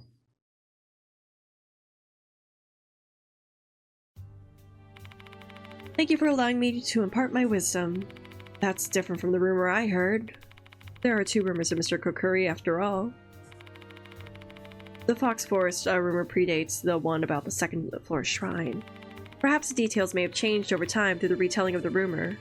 Or, what if both rumors are actually true and none of the details have been changed at all? What if Mr. Kokuri actually shows up in both the forest and the corridor? Interesting. Unfortunately, Mr. Kokuri of the forest corridor is completely different from the one in the forest. I read that wrong. The Mr. Kokuri of the corridor is completely different from the one in the forest, in terms of the period, place, and the curses they wield. Do you still think they are the same? Yeah, I do. Do you still believe they're the same spirit despite all these notable differences? Is this a sixth sense of the Spirit Doctor? My, I've witnessed something nice today. What do you think, Abe? I have no idea. A definitive conclusion would require more information. Should we assume both rumors are true, though? That means the spirits are connected. there anything that leads you to do that to that conclusion? More or less, the priest that became Mr. Kokuri is said to have traveled the forest path in his past life. That path connected 2 shrines. The first one is the Shrine of the Forest. The other one is Kokuri's shrine on the 2nd floor. You see, that shrine was originally on the ground. Kokuri appears in both shrines because they are connected. Is that what you think? Precisely. 2 shrines and 2 rumors related to Kokuri? What could this mean? I don't know. Hooligan. Hooligan, huh? Person who's a far cry from an upstanding citizen that I am. I haven't the faintest idea who it might be. Alright, fine, bitch. Delinquent. Describe the girl who attacked me and ask if he knows her. I'm not familiar with such an individual. My voice, it's dying.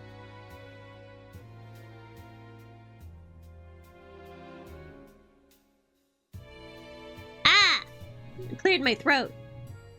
My left eye refuses to even see those of low spiritual state. Take the creepy petri dish out and show it to Abe. Stop it! Oh, it's too much! I quickly return the petri dish to the bag in light of Abe's feelings. That was worth it. After I finish talking with Abe, I leave the library. Hello? Hiro's phone is vibrating. Excuse me for a moment. Hiro answers the phone and begins to speak. Judging from the part of the conversation I can hear, it seems like Mashita's on the other end of the call. Is she up? Mashita said that the girl has regained consciousness. Or, in his words, I didn't come here to deal with brats. Get your asses back here now. Shall we head to the infirmary? It's almost time for the students to leave school anyway. Can I leave the talking to you, Bagusi? Yeah. You're the faculty member here after all. I'm not super confident, but I'll give it a shot.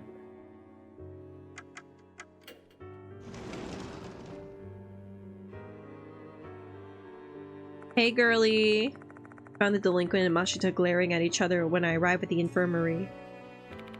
Ugh, about damn time he got back here. I told this brat what happened, though I'm not sure if she actually understood anything. Oh, she gonna die. Seeing as how she hasn't spoken a damn word, do something about it, Bagusi. So the situation falls to me.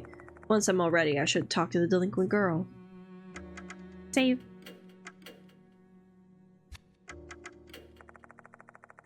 After taking a deep breath and organizing my thoughts, I approach the girl and talk to her.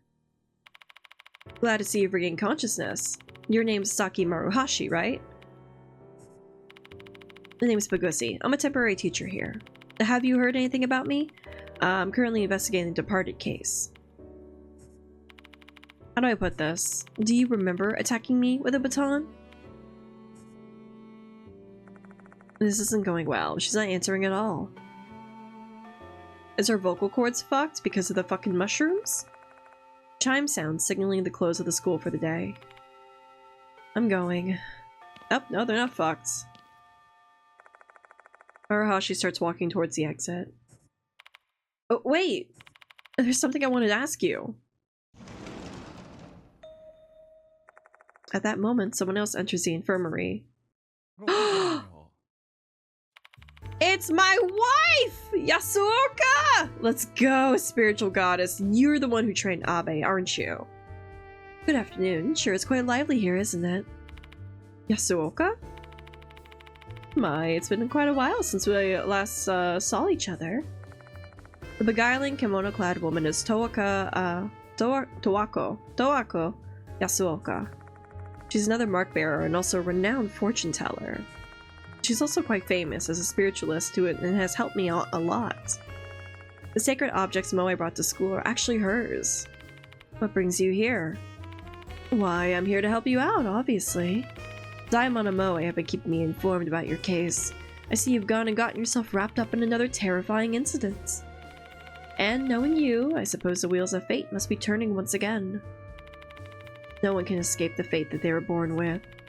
I'm curious to see what twists and turns that strange fate of yours will take down. Perhaps Yasuoka's age has given her this philosophical perspective on life. However, she's certainly not cold-hearted. If she were, she wouldn't bother lending a hand to people who face such a daunting fate. By the way, who is this girl? Gilf. 100%. Absolutely. Yasuoka?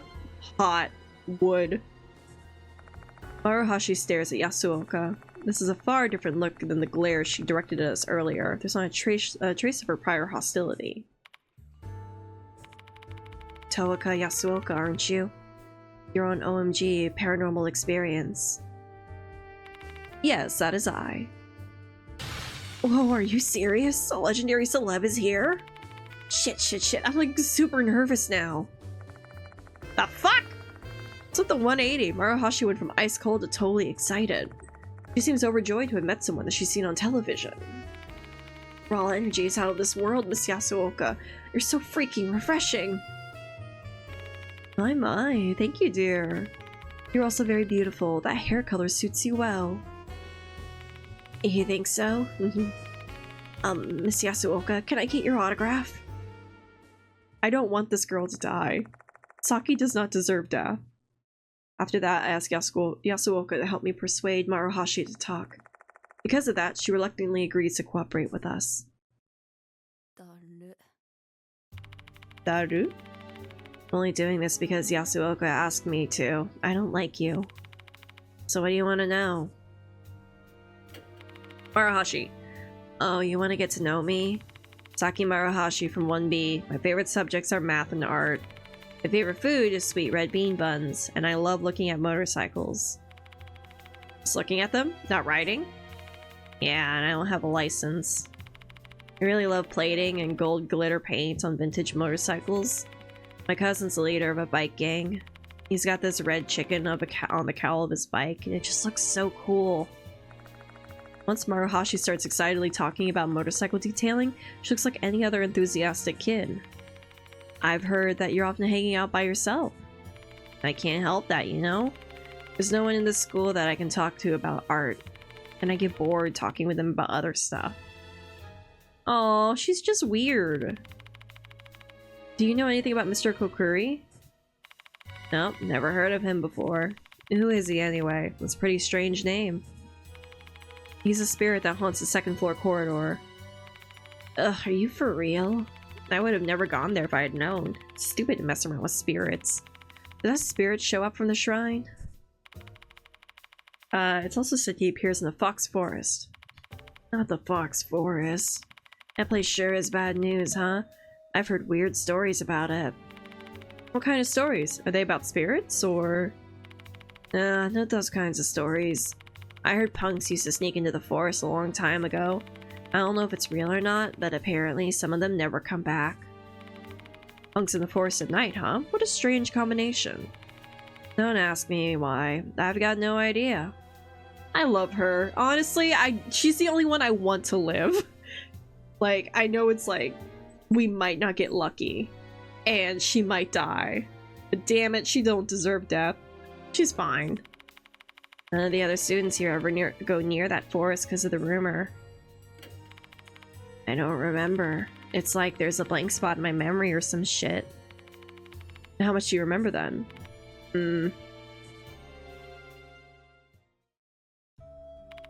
I remember going to the corridor after school. I know that place is like off limits, but I like hanging out there, you know? It's empty and the wind feels really nice. I was just spacing out while looking at the sky. But then I got this strange feeling. I got goosebumps and I started freaking out. And it all came from that shrine, so I approached it.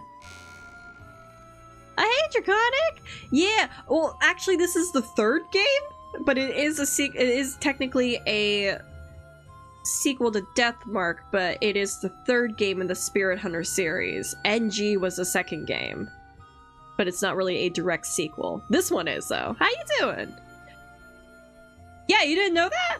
No, so the chain of events for the game is Deathmark, Spirit Hunter NG, and then Deathmark 2. Yeah. They're all really good. I enjoy them a lot. I opened the door. I found a disgusting petri dish inside. I thought it was just a horrible prank, so I went to grab it. Oh god, we've been carrying it, haven't we? And my memory got wiped after that. I don't even remember attacking you or being carried to the infirmary or anything. That's all.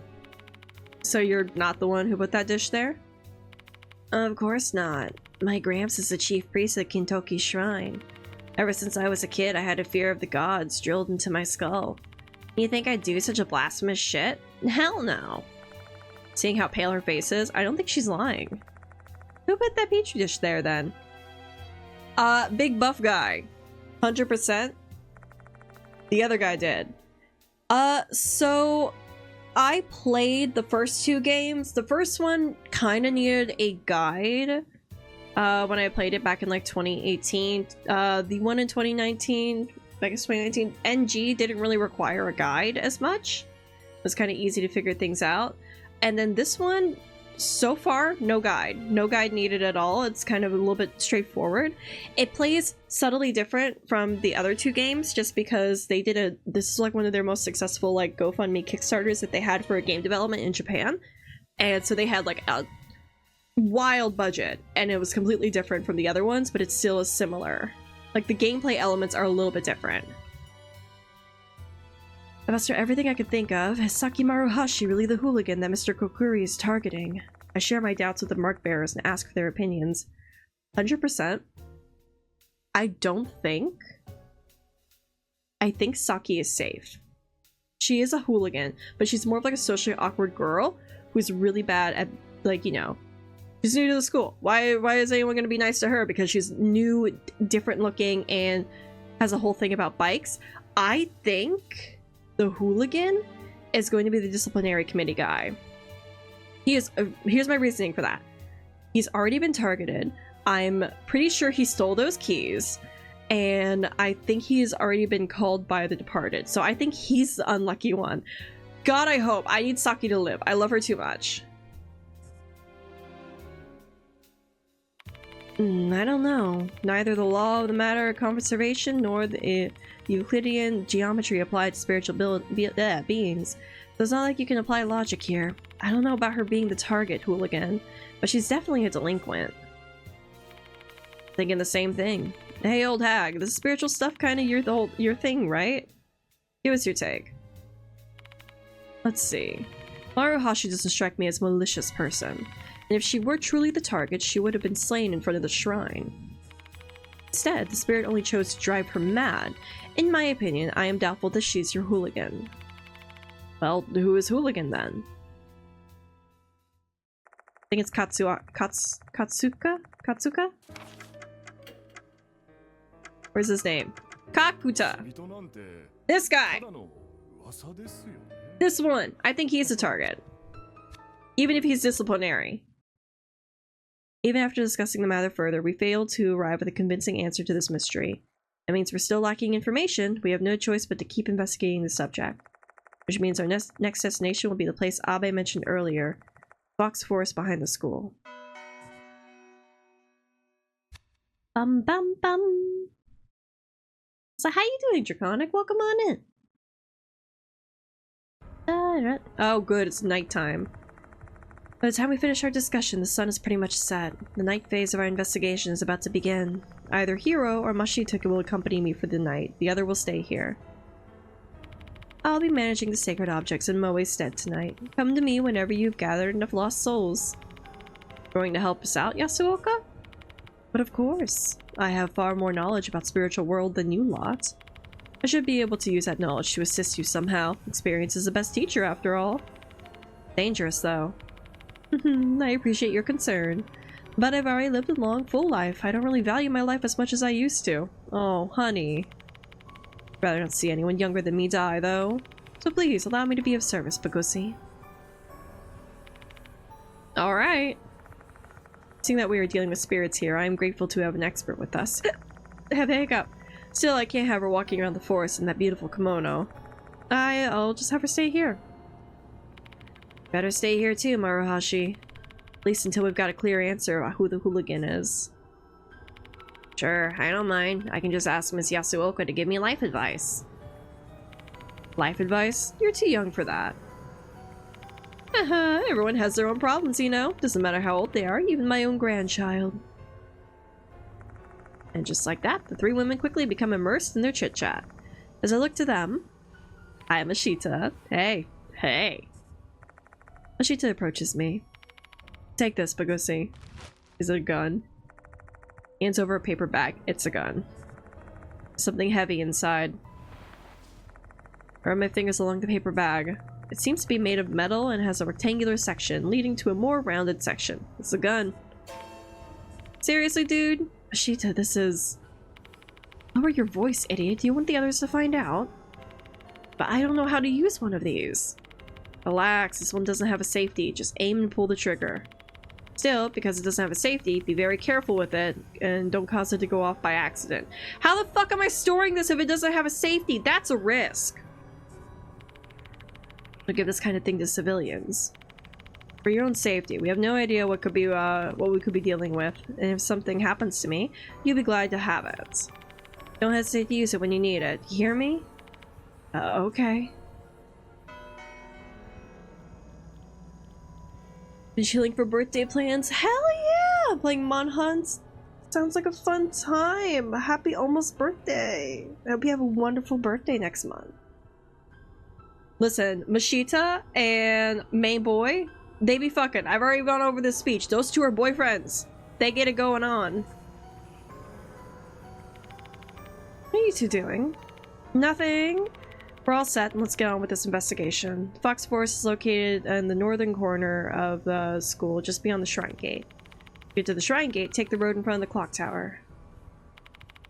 If we find something, maybe Kakuta will be there. We haven't seen him since he ran off. No idea where he went, though. Sorry to say, but there's nothing we can do about it. I recall Kakuta's parting words to us. I was summoned. I have to go, or else I'll be killed. MK. See, that MK makes me think it's gonna be Kunikawa, because honestly, that seems like Kunikawa. If they are gay, there's no issues if that goes off. I mean, you know, you're not wrong, but probably should not be having sex in the school. We'll wait till later. We're on vacation. By the way, Bagusi, hey, isn't Nakamatsu at Kujo Mansion? Why don't you give him a call? Eita might be able to research the background details of the case on the internet. I'm still not sure I should involve him in this. We're in dire need of information now. And if I have any questions, I should call him. Hooray!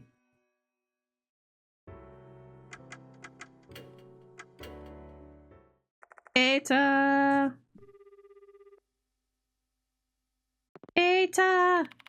Nakamatsu here. It's me, Bagusi. I need you to look up a few things for me. Sure, alright. Tell me, what do you need me to find? Share details of the incident to Eita. You just keep running into spirits one after the other, huh? There's too much evil stuff terrorizing that school, man. If I was enrolled there, I would have just taken off running and never looked back. Discovered that there's a disappointing amount of Naomi fan art. Do they not have much fan art for Naomi? Water. I'll hydrate. That kind of hurts my feelings, because, like, she's been in not just Trauma Team, but she was also in, like, Trauma Team 2 on the Wii. And they have no fan art of her? That sucks. She deserves more. I also remember her little twink of an assistant is also hot. Kokuri. Mr. Kokuri, never heard of him. Bitch! Look it up! Knew it, no hits. Maybe he's a minor spirit that's only known at Konohara Academy. About centipedes. Yes, her little guy. Yeah, no, that man gets topped.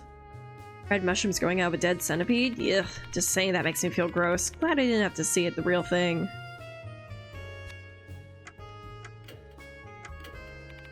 A lot of hooligans show up when I search. Can you try to narrow it down a bit? Like, give me a first or last name?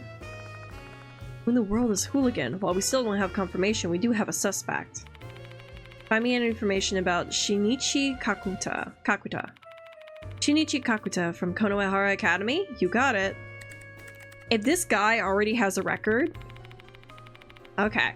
Kakuta Kid seems to be famous in the karate world. He performed well in several tournaments and has a promising future. Man, I'm getting kinda jealous.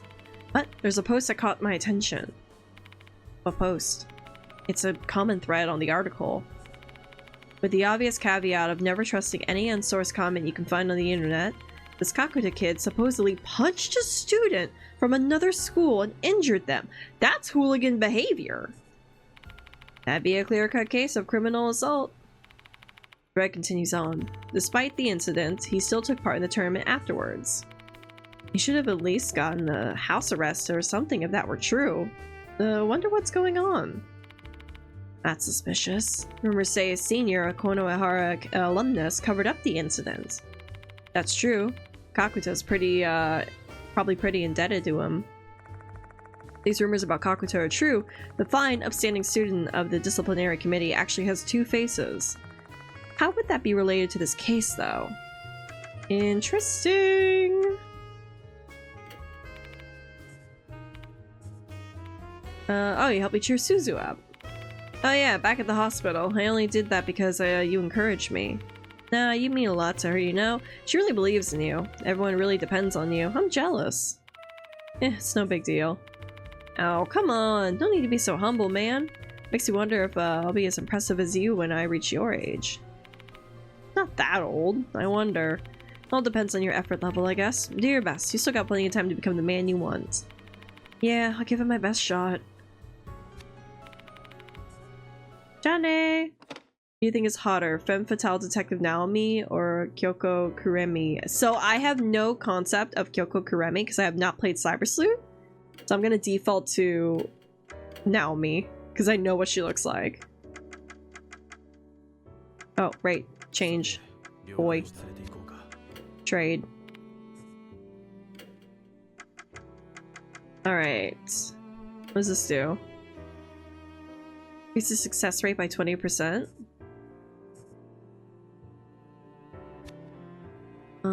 That would work. So I'm gonna have to stop you there before you go through the effort of looking up the link. I have links banned because of the fucking porn bots, so it's not gonna post. I promise.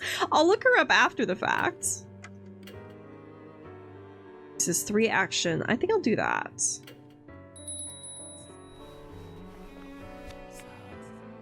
Yeah, unfortunately, the get followers quick bots have just ruined everything, so no one gets any links unless they're a mod.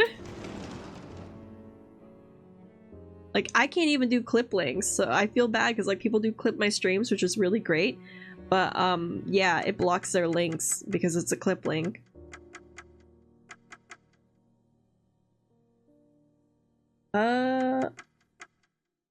Here. Yeah, well, the regular bots that are basically just porn bots at this point. But yeah, where they're like, oh, join. Woo, get more followers. Gone to Fox Forest. Eat Crimson Devil to see invisible Kokuri. So here's the issue, is that it's like whitelist. There's a way to whitelist certain phrases, and there's a way to whitelist sites. The downside is, what I've noticed, is that they've become smarter and they change up their tactics. Because I used to like block all links, and it doesn't show the link. And I've even blocked list of phrases. They keep changing up what phrases are used. So unless they pop in, I have no way of like tracking what the new phrase is. And now it's changed to the link space dot space com and then says delete the spaces. So like now it's changed to that because fucking shitty ass bots realize that shit. It's so tiring. I think I need to like implement Seribot. Hello, is my curtains? What's wrong, Bugusi? No, it's nothing. It's gotta be the work of that female doll again. She wanted to tell me something. Hooligan has gone to the Fox Forest. Eat Crimson Devil to see the invisible Kokuri. If the previous pattern holds, this information must have something to do with the spirit. I have no idea what that doll's goal is. It doesn't hurt to keep the information in mind. Courtyard.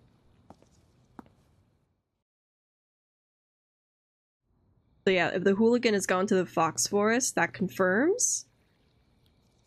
It's Kakuta. Massive statue of the guardian fox stands here. It's darkened, which gives the impression that it's been here for quite some time. Let's make the bots part of the show. Alright, chat, whip out your gun emotes. Oh, you know what? It's a good idea. My only thing is that, like, I don't have anything special for it. I just let my mods go feral and eradicate them because I have a small collection of mods who are ready for, like, pull the trigger piglet kind of vibes.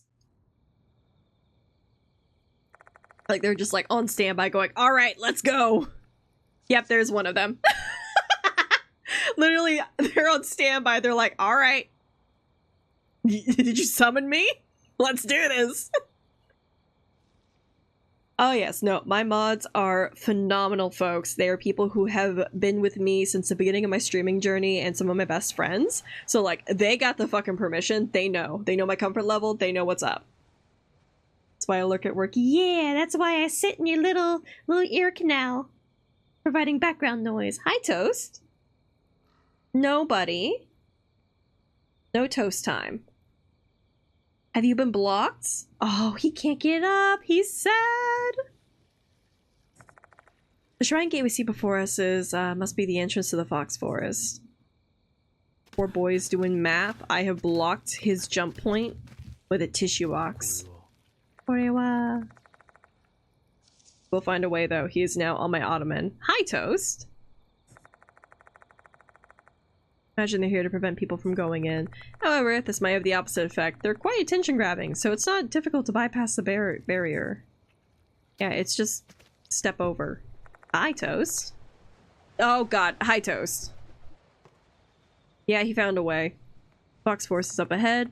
From the shrine gate, an overgrown path continues deeper into the forest. The path Abe mentioned earlier. Path that connects Kokuri Shrine's former location at the school to the shrine forest. Toast. Toast. Toaster! You little fuck! God damn it, Toast. My cat. These tiny ass cones actually intended to close the road. What a joke! Path ahead is unknown territory. Stay sharp, Mashita. Yeah, you better not let your guard down either. Oh my god, they're so in love. The second this case is done, I am taking Mashita's cheeks and I'm fucking plowing them. Get a butter stick for the plushie? Get them a butter stick plushie. ESP? I don't understand the wordplay. You're gonna I'm not smart. You're gonna have to describe it better. As we press forward, the light in the flashlight illuminates more and more trees crowding around. So you can butter your toast. Oh, my buddy! So, avocado toast, he does have a slice of bread with a hole in it, so I can make him dress up as bread. And then he also has an avocado plush. He's got 2 avocado plushes that have been gifted to him. Because he's avocado toast. He does, one of his favorite kickers though is Dracula. He has a Dracula kicker. It's his favorite. Listen, don't you want me? I'm bad at social cues. I'm not smart. You think I'm intelligent? No. I just got fat tits and a great personality. You press forward, the light from the flashlight illuminates more and more trees crowding in around us. I'm so riled up that the shadowy forms look like a horde of monsters to me. Who knows, maybe a real monster's poised to strike just beyond the imagined monsters I'm seeing. Once my mind starts down that train of thought, my skin starts to crawl, and I'm getting in my own head, making myself paranoid.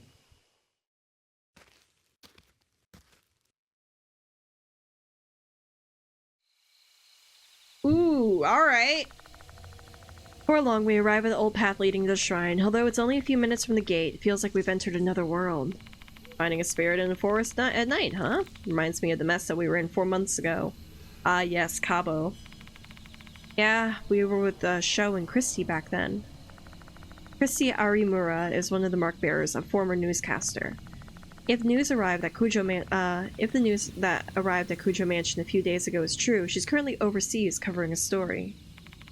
Speaking of Nagashima, didn't he ignore your warning and try to get himself involved in this case? I chewed his ass out, but he should stay out your hair for a while.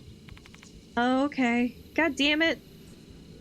Nagashima's my boy! Here, I thought Sho withdrew from the case on his own accord.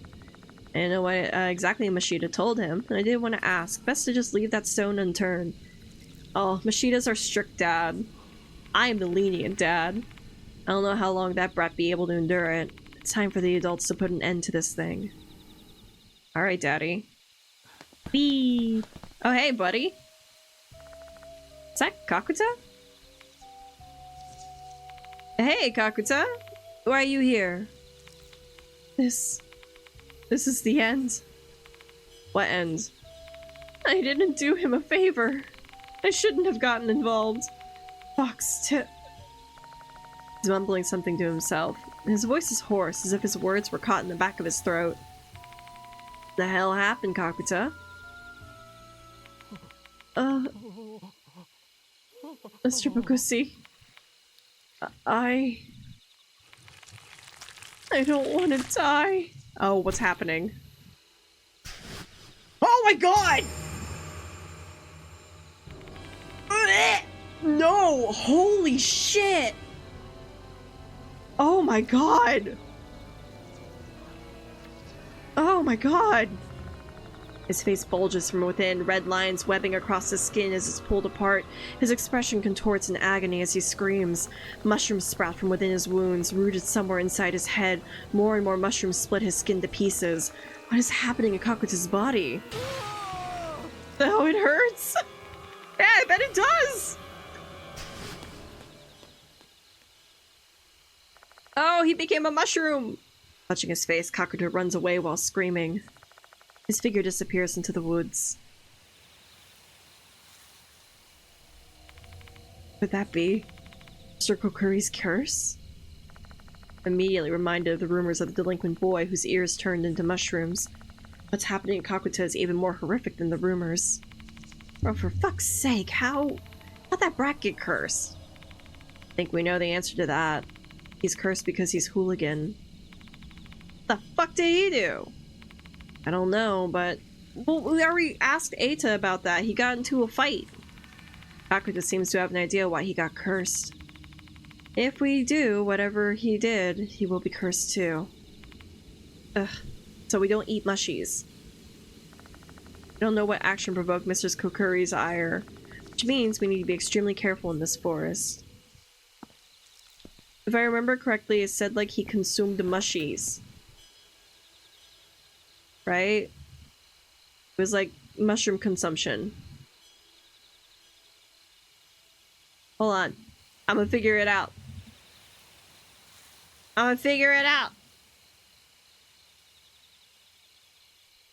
Yeah. Eat Crimson Devil to see the Invisible Kokuri. Hooligan gone to Fox Forest. Eat Crimson Devil. See Invisible Kokuri. So yeah, don't eat the Crimson Devil.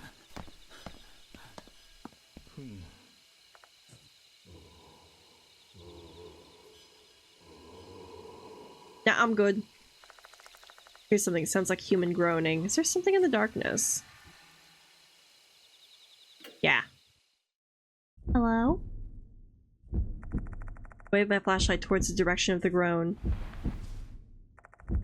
Nearby trees are illuminated by the light, but it's still too dark to see anything else. I stare into the darkness, trying to get a better look. Hello? Okay. Ow! You little fucker. Ugh. What was that? Those eyes are looking at us. Is this spiritual phenomenon tied to Kokuri, or did the other spirits in the forest do it? I don't really know. At that moment, I feel something strange at the bottom of my foot. It feels like I'm stepping on something small and hard. I raise my foot and pick up the item. Toof! More than likely, I get the feeling that this is going to be one of those have to find the corrupted teeth. It's a very long, narrow pathway. This animal carved into the top of the lantern. Looks like a mouse to me. These animals mean anything? I'm curious now. I better look it up. White weathered, surface and moss and mushrooms. ここ Stone lantern, cow. I'm pretty sure I'm gonna have to ask about like directional stuff with this.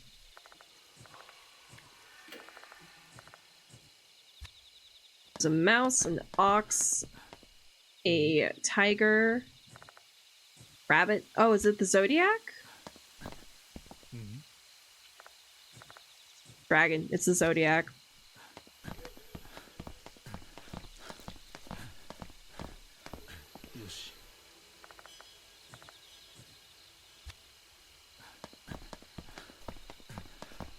Oh, hey there. What's that? Oh no, is that Kakuta? Stupid figure is blocking our path. A man with mushrooms sprouting out from his body. Or rather, it's more like a man who has become mushrooms. Ow! Stop! Bellows a maddening roar, and I feel a thick haze constricting my consciousness. Before I can react, I'm back on the path. Did the spirit do this? Fuck my head. It feels like someone took a jackhammer to my skull. What are we gonna do, Bagusi? As long as that mushroomy bastard's there, we can't go forward. We need to do something. Oh, did it put us back at the beginning? Hold on.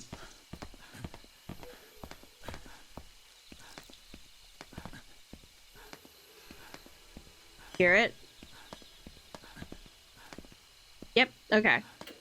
Back to the infirmary!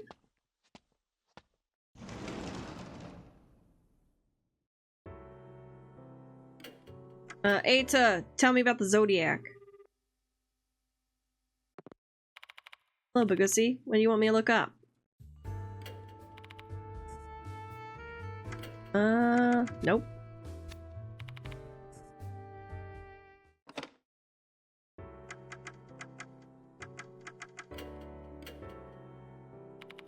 But he knows what may come, and that's especially true when we're walking around the forest at night. You can't know what lies ahead, so don't forget to restore your spirit.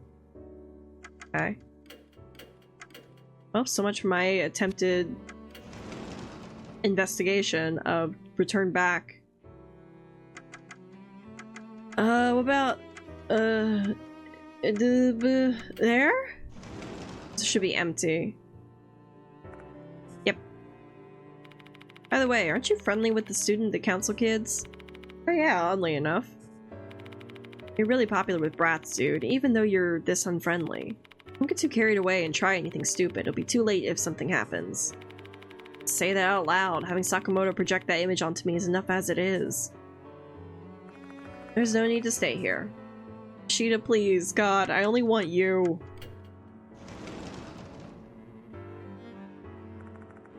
The library. Nice library. No lighting fires. Fuck, what do you think of me? That's so crazy that I need to be given lessons on decorum by an insane man who lives in some weird-ass mansion. Ooh, cracked my back with that one. Thank you for the self-care, gamer. Ugh. Don't need to stay here any longer.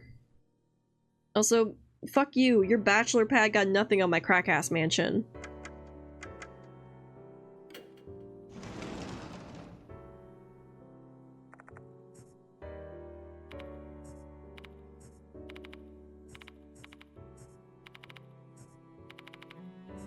I'm just gonna skip this. It's just banter between my boy. Actually, no, I want to go to the building. How dare! I'll drink.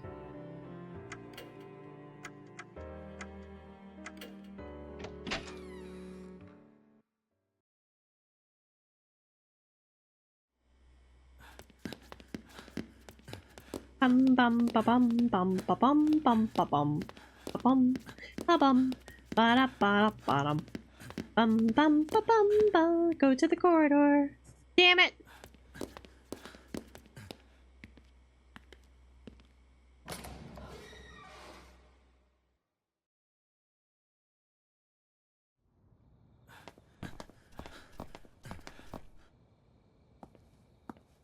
See if there's anything with the fox statue. よし Nope. Okay.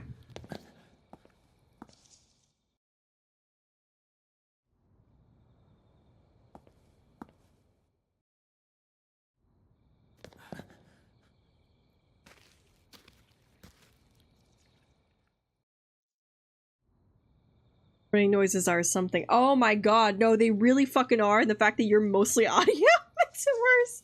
The fucking heroes are so suspicious. Because, like, it's just like breathing for these two. But Heroes is like, and it's like, stop! You need to not do that! I realize I did that too. I'm so sorry.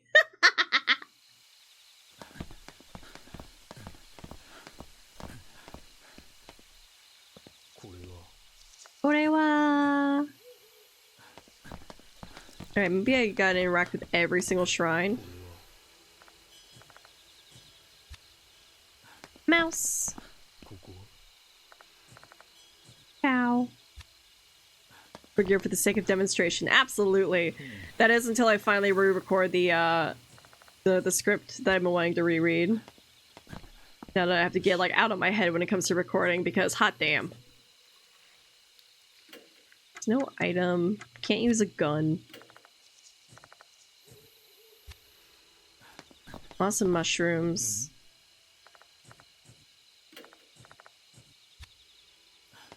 I hurt to check every single one. Hope for the best. Oh, hey there! Animal tracks leading further into the woods, diverging from the path. Aha! Serpent path. Okay. よし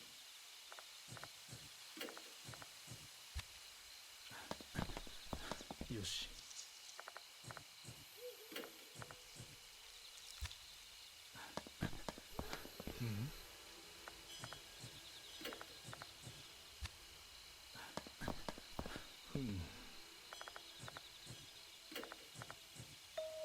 Can I take the cock path?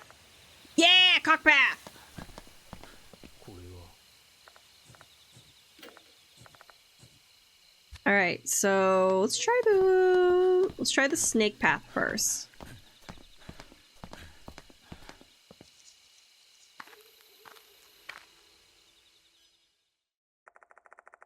Pushing way through the dense foliage, we walk further into the woods. I wonder how far this trail goes. What if we can't find our way back home?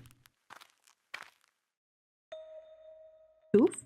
That's an open area in front of us. Something's there.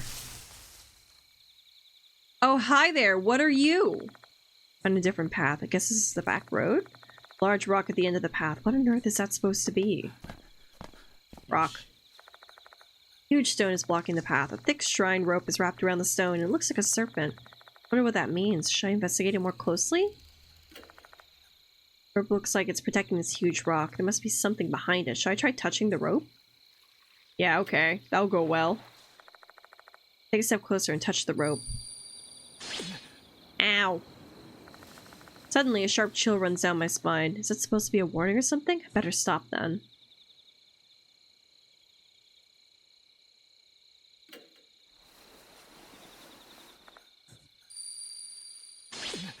Okay. Anyway, this is an ordinary stone. I better stop. Oh!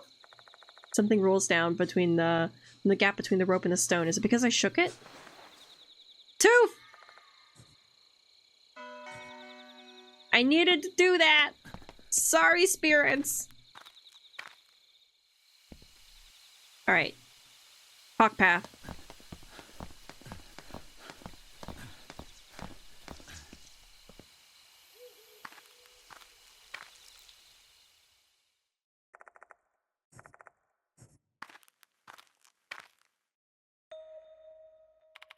That. It's an open area in front of us. Something's there. It's another rock path. Ooh, nope. You arrive at a small meadow. There's some random things scattered on the ground here. Everything is old and unusable. You may as well call it junk. Perhaps this place used to be a garbage dump. Really? Drop junk at the fucking hawk path?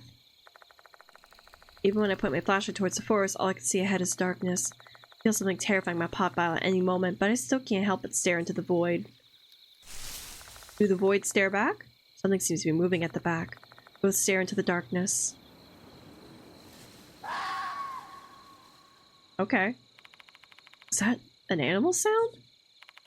Sounded human to me, though. It's that voice. Better not stay here any longer. Yeah, we'll be fine. これは Korewa. Old signboard on top of the broken trailer. It's a wooden signboard, the kind of thing used to serve as a notice board in olden times. These days, you don't see them outside of period dramas. It's a brief sentence written in old-fashioned script. To the shrine. 2 beats for the monkey. 3 beats for the tiger. 1 beat for the snake. Okay. 2 monkey, 3 tiger, 1 snake. Heard. 2 monkey. Yeah, 2 monkey, 3 tiger, 1 snake. Because monkey got 2 arms, a tiger got 3 arms, and snake got no arms. It's a tripod tiger. Cheetah immediately gives up. Looks like I'm gonna have to unravel this puzzle myself. Let's see. Starts out with to the shrine. Maybe it's indicating a ritual has been performed before visiting the shrine. Monkey, tiger, and snake are obviously referring to the Chinese zodiac. So what does beat mean? Clapping? Right, clapping your hands is typically a part of the shrine visit, so that seems like to fit. That means we have to clap our hands in a particular manner before going to the shrine. This is probably how people in the past showed their respect to the gods, living in the shrine. So what you doing? Jot down the contents of the board just in case. Hooray! Else in the back? Alright, it's just a foreground piece. Yush! Abandoned, decaying drum. Its frame has gotten rusty after being exposed to the elements. Why is it that this forest... Why is this in the forest, though? Better take a closer look. Toof? Toof. Toof? Inside is also pitch black. My guess is that this is used to burn things. I assume they were burning garbage given the surroundings. Why did they do it in here, though? Something at the bottom of the drum. There's not even enough light for me to make out what it is with my naked eyes. Should I shine my flashlight on it? Yeah. Jump scare me. It actually got me. Whoa. Oh no. What's wrong? Why'd you start screaming out of the blue? The drum, there's a hand with the mushrooms. What did you say? Sheet appears into the drum. Can't see shit. Turn the light on here. Okay. My flashlight towards the inside of the drum while Mashita looks in. However, we only find a thick pile of gray ashes. There are several mushrooms as well, the same ones as on nearby trees. Anyone can tell this drum hasn't been used for a long time. Toof! Yeah! Toof, toof, toof, toof, toof, toof, toof. What we really need is a spiritual phenomenon. A what? A spiritual phenomenon! Because that's what we're in! Alright, I need... monkey. Yes. Clap. 2. Perfect. Tiger. これは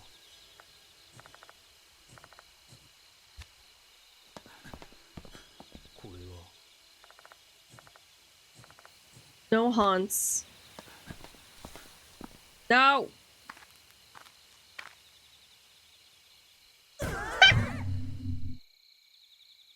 Wow, that actually scared Toast. I'm so sorry, buddy. Mommy got jump scared. It's okay. Oh, you're so brave being here with me. Yeah, you are. You're so brave. Wow. Look at how brave you are, Toast. What a brave little boy. よし No, I need triple tiger. うん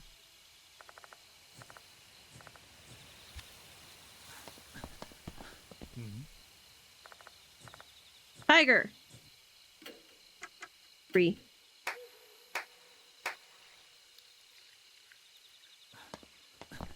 And then... one for the serpent. No!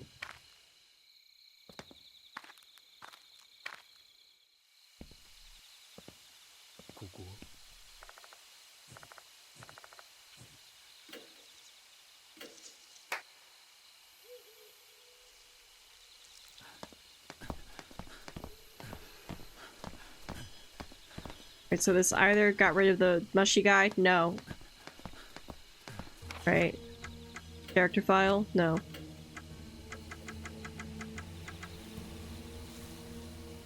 One beat. Okay. 2 monkey, 3 tiger, 1 snake. Some stuff's on the sideboard. Can you decipher it? I did. Maybe the rock is shattered?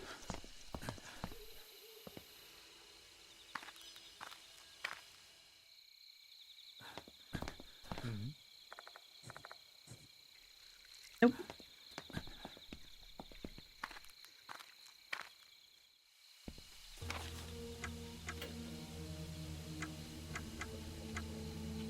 To the shrine. 2 beats the monkey, 3 beats the tiger, 1 beat the snake.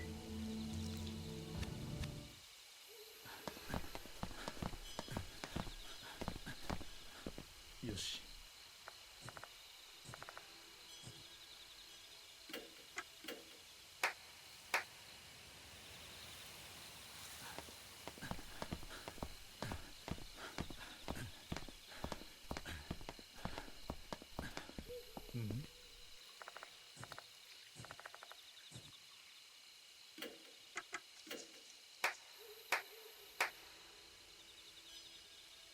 Then go to the snake. No! No! Fuck! Is it because I'm not doing it in sequential order because I keep going onto the path that it kicks me out of it? Yoshi.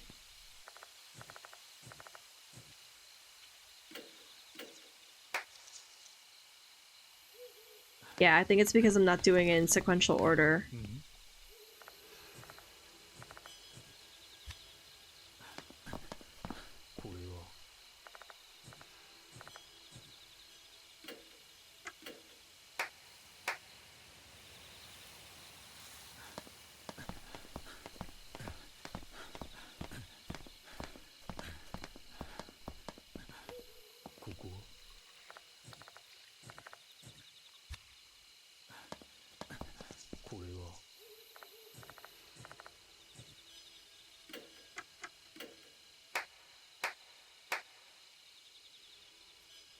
Alright.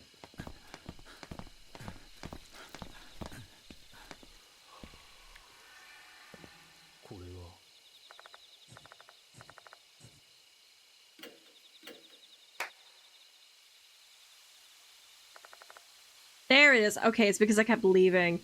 2 claps for the monkey, 3 claps for the tiger, 1 clap for the snake. Alright, that must have changed something. So, Mushy Man might be gone. Nope. And maybe it's the rock is gone?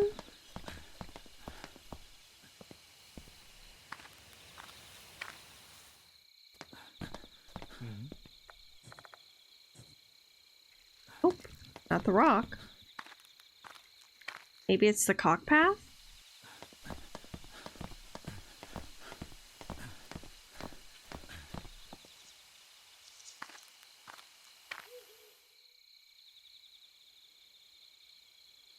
Nope.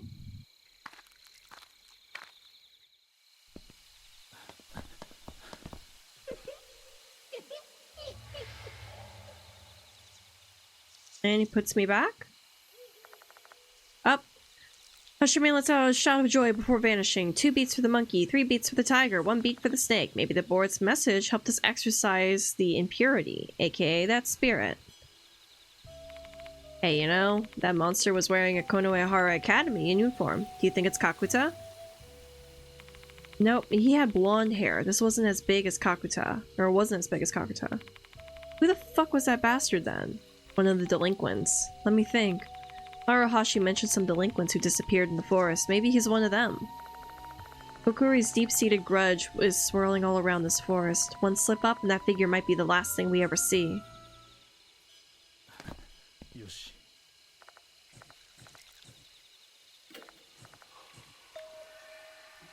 Is there a path?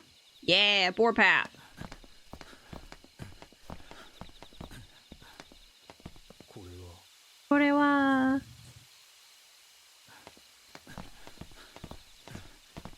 Interesting. Alright, before we go to the shrine...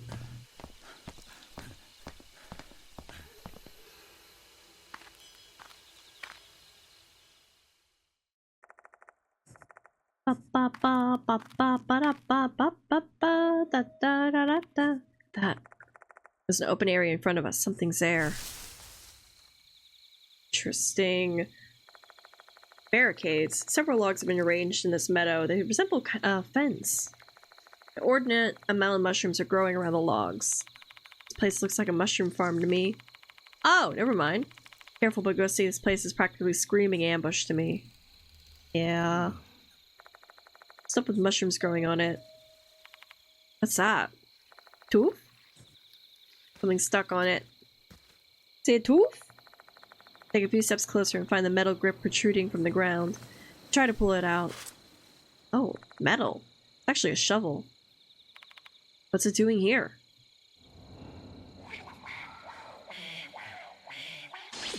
Demonic Donald Duck? A voice just now. Sound like a male's voice. Yoshida is not showing any reaction. Looks like I'm the only one who heard it. It sounded like demonic duck. The shovel might have some sordid tale attached to it. Despite the creepiness, this shovel might come in handy. I decided to take it despite my pounding heart's protestations. Hooray! ここ Kokoa! Let's move around, see the logs from another angle. Oh no. I think we found Kakuta. Found a corpse wearing a Konoehara Academy uniform on the ground. Unsettling whitish mushrooms are growing from the body. Is this another victim of Kokuri's curse? What are we gonna do?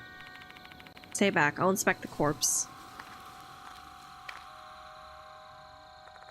I cautiously approach the dead body. Where should I start? Pants pocket. I reach inside the corpse's pants pocket. Inside, I find a cell phone. It's pretty much stock and has no distinctive customizations, making it harder for us to guess who owned it. Maybe I can learn something from the phone itself. I press the buttons to no avail. Guess it's been broken. Blazer pockets. Reach inside the corpse's blazer pockets. Oh, Toast is watching. Find a piece of paper inside the pocket. Seems to have been torn from something. Ow! I position the beam of my flashlight so I can examine the paper's content. Fox licata? Fox licata. A type of fungus that only lives in the fox forest. Its sporocarp doesn't have a cap or stalk. It takes the shape of a reed. Poisonous mushroom. It contains 10 times the amount of psilocybin? I think it's psilocybin. Psilocybin, hallucinogenic, as the infamous psilocybe argentipes? I'm so good at words and science! As of this writing, there are currently no laws regulating possession or cultivation of this fungus. However, considering the negative impact it would have on individuals, especially minors, official regulations study are needed. Descriptions of a plant are written on it. This must be the missing page from the guide in the storage room. Scarlet strip-shaped mushrooms. Should be referring to these plants. Yep. So these red mushrooms are called Fox licata. But according to the information, they seem to be mushrooms with strong hallucinogenic effects. There's another piece of paper inside the pocket. Unlike the first one, this one is written in rough, hurried penmanship. The author of this note was definitely pissed off. Fox licata and the murderer at Lake S. The minor offender in the case seemed to have ingested Fox licata, and the one who sold the mushrooms to them was K. Kokuri. I've seen shifty-looking youngsters roaming the fox forest. Looks like they intended to harvest Fox licata. There were also some students from our school, including Kay, who didn't disclose the information to the public out of fear that it would damage the school's reputation. Okay, not Kokuri. Kakuta. This was a grave mistake. I take responsibility for everything. Oh? Murder of a mother and child at Lake S. Is that what that was about? Oh, shit. An incident I've never heard of before. My eyes are fixated on the corpse. Ugh. Feel gastric juices well up in my throat. The more I stare at it, the more repulsive it looks. This used to be a human being, and now it looks like this? Don't look away. I utter mild castigation to myself and continue observing the body. While the sprouting mushrooms have torn up the uniform, it isn't that dirty. It must have died recently. A green tie. That indicates he's a second year. Mushrooms are growing all over his large body. That's all there is to inspect. It's Kakuta. Find anything useful, Bagusi? Yeah, quite a bit. Well, the hooligan's dead. Describe the corpse's features and show him a sheet of the items I found. Ugh, I'm guessing that corpse is that brat, huh? It is Kakuta. Gotta be. He's a well-built second year, and that torn research paper in his pocket is a dead giveaway. If it's not Kakuta, who else would it be? Kakuta had been cursed by Kokuri. The curse didn't end just because he ran away. He probably lost his stamina here. We might have a better idea why he came here once we check out his belongings. Let's keep that stuff, Bagusi. Agreed. Cell phone's broken, though. Offer a silent prayer to his soul and leave the place. I realized something on our way back. Unlike the other victims, Kakuta's corpse didn't disappear. I wonder why. The only possible reason I can come up with is that maybe when he passed, he wasn't human any longer. Yeah, he was more shroom than man. Kakuta had basically become mushrooms. And his parents wouldn't recognize him in that state. I wonder what's a better death. Not even leaving behind a corpse, or being completely stripped of all your distinguishing human features. Ooh, deep. Bum, bum, bum. There's a bush.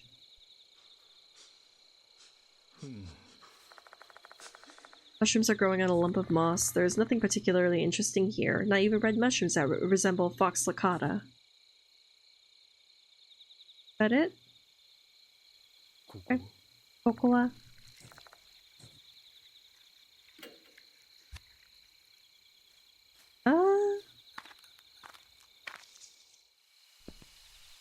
I'm starting to get hungry. We'll take a few steps into the shrine. See what that gives us. But we're still at the middle point. We find ourselves in an open space after passing the gate. This should be the grounds of the shrine. However, there are no remains of any buildings to be seen. Have they completely decayed? So we got our two things.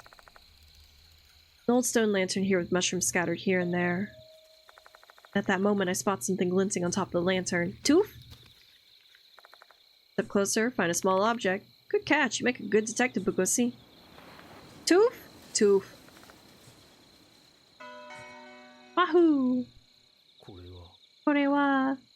Old lantern, the only trace left of the shrine. Oh, forest path. Hey, Bagusi, do you see that red thing behind those bushes? Fox licata? I strain my eyes, staring at the bushes, but it's too dark for me to see anything. You can't see it? Ugh, you need new glasses. Come here. Oh, I'm sorry I got old man eyes in my 30s.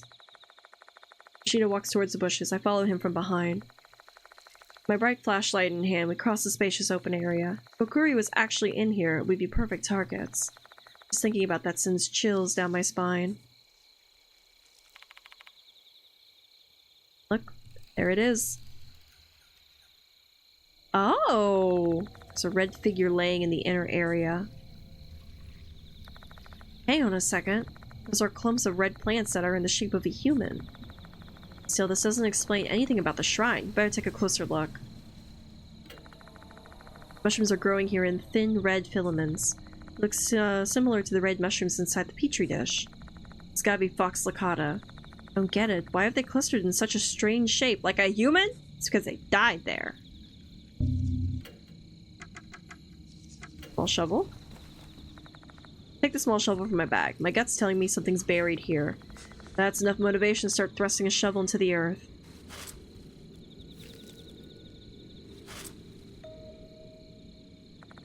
A shovel hits something hard. Being careful not to break whatever it is, I try to excavate the dirt around it.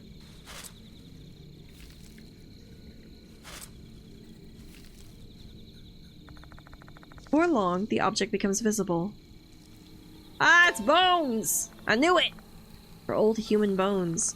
Bones are clad with tattered clothes. Dirt has worked its way through the fiber now, but I believe this used to be white. Who the hell is this poor sod? I don't know, but the white cloth makes me think that it could be Mr. Kokuri from the rumors. Abe said Kokuri is the spirit of a priest. So this guy here is that priest? We may find out once we get a better look at the skeleton. I crouch next to the corpse to inspect it. From the bone structure, it appears that these bones belong to a man. However, they don't really have any special identifying features that would help us, like a missing finger or something. At this time of night, we'd be hard-pressed to cross-check his teeth against dental records, too. Making matters worse, other than the shreds of the formerly white clothing, there are no belongings to be found. The fact that his body's buried here might indicate that he was murdered. If so, then his belongings might have been stolen at that time. Who are you? Words full of anxiety and confusion tumble from my mouth. Ugh. Oh? Deep inside the old school, the dead fox god looks, Deep inside the old school, the dead fox god that looks alive inside the stomach. The science room? Oh, is there something in the mannequin? What was that? The man's voice suddenly echoes through my mind, as if he's trying to answer my question. I believe these are murmurs of his deep resentment. If you listen too carefully, you may get overwhelmed by the regrets of the deceased. Can't stay here any longer, it's dangerous. Let's go, Mashita. I don't think we'll get any useful information here. Nothing, really. Shit. Science lab. Hello. Suddenly, the sound of a gunshot rings out and reverberates through the shrine grounds. Hello! Oh god, that's so disturbing. That's... Oh, he's like a morbid fox creature. It's got something resembling a hunting rifle in its hands. Is that Mr. Kokuri? Yo, hooligan.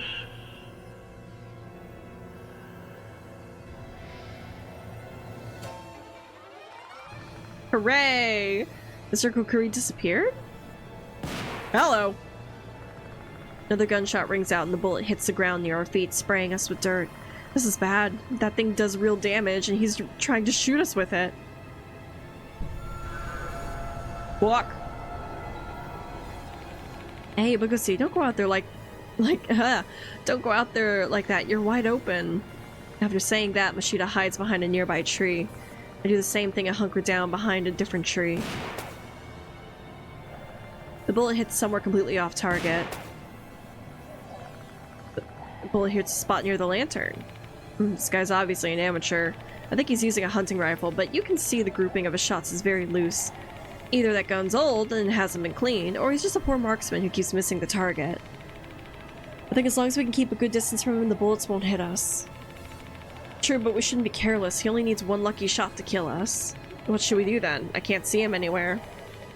Can't just sit here and wait for him. We'll need to be dead meat once he gets close enough. Everything is certainly trending very badly for us. Even if we try to make a mad dash for it, the road ahead is straight and narrow. Even a bad shooter with a bad gun is going to be able to hit their target eventually in this kind of situation. What should we do then? Take out the kneecaps. Can't really make a move as long as we don't know where Kokuri is. Hold on, we can't see him right now. I feel like I remember something, but I'm not too sure. Come and think, there must be clues around somewhere. Oh, fuck. Oh, God. I have to eat the mushies. Oh, God.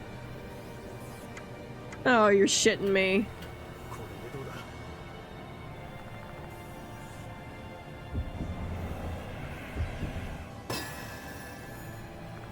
I bite on one of the mushrooms sticking out the insect's body and tear it off with force. Ugh. No. Then with steely determination, I swallow it down.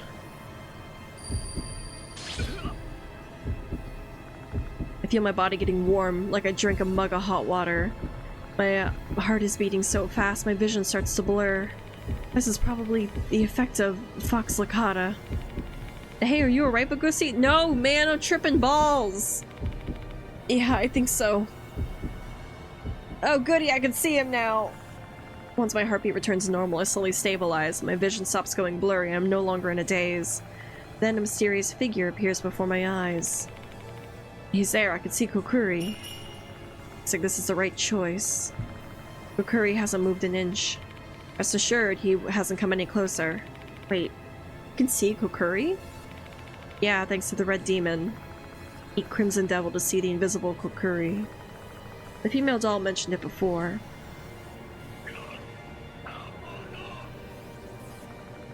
Calling us a hooligan, Kokuri aims his gun in our direction.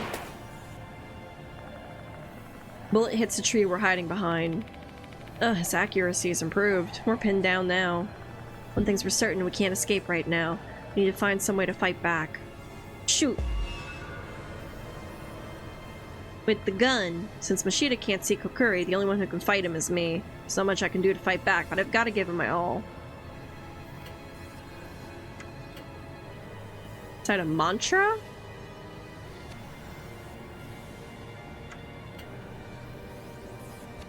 Gun v gun? Oh, let's do the mantra. これでどうだ。 That'll work, but I'll give it a shot. I come out of hiding and hold Abe's talisman towards Kokuri.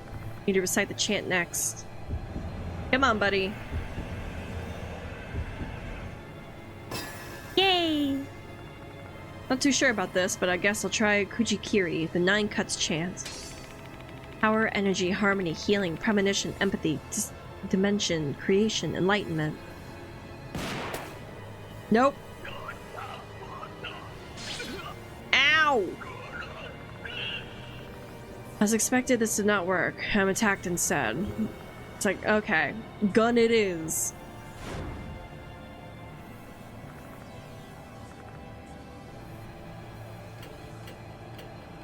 これでどうだ。 50-50 shot, I successfully gun. Use that, Bagusi. Remember, deep breaths, aim steady, take the shot. Sorry, but I leave it to you. I can't see the bastard. I'll give it a try. Got no idea if this is gonna work against Kokuri. Honestly, I'm just hoping my attack will surprise him enough that he flees. Not expecting much. I poke my head out of cover and ready the gun. Come on, 50-50. Shit!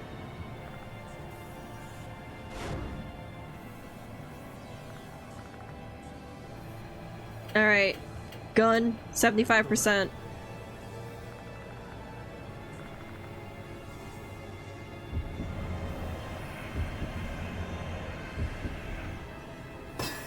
Yay! Taking aim at Kokuri, I pull the trigger immediately. Yeah, that's right, motherfucker.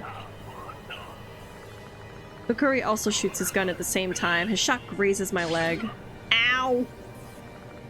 This is awful. If my bullet doesn't hit Kokuri, I want to take my time and aim before firing the shot. But that will only leave me defenseless for a long time. Is there a better way to do this? What? Oh, come on.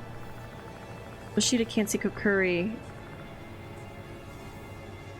やっ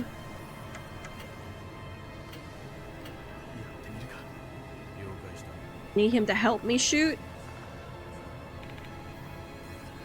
Mashita, can you do something to distract Kokuri for a couple of seconds? High toes. Figured you were gonna ask me something like that. I'll do something. Believing in Mashita's tactics, I poke my head out and ready my gun.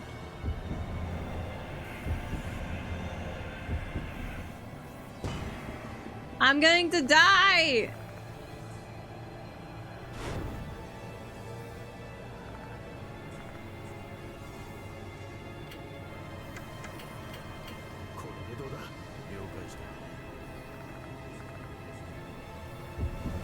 99% success rate! Shoot the gun! Yeah! Bitch!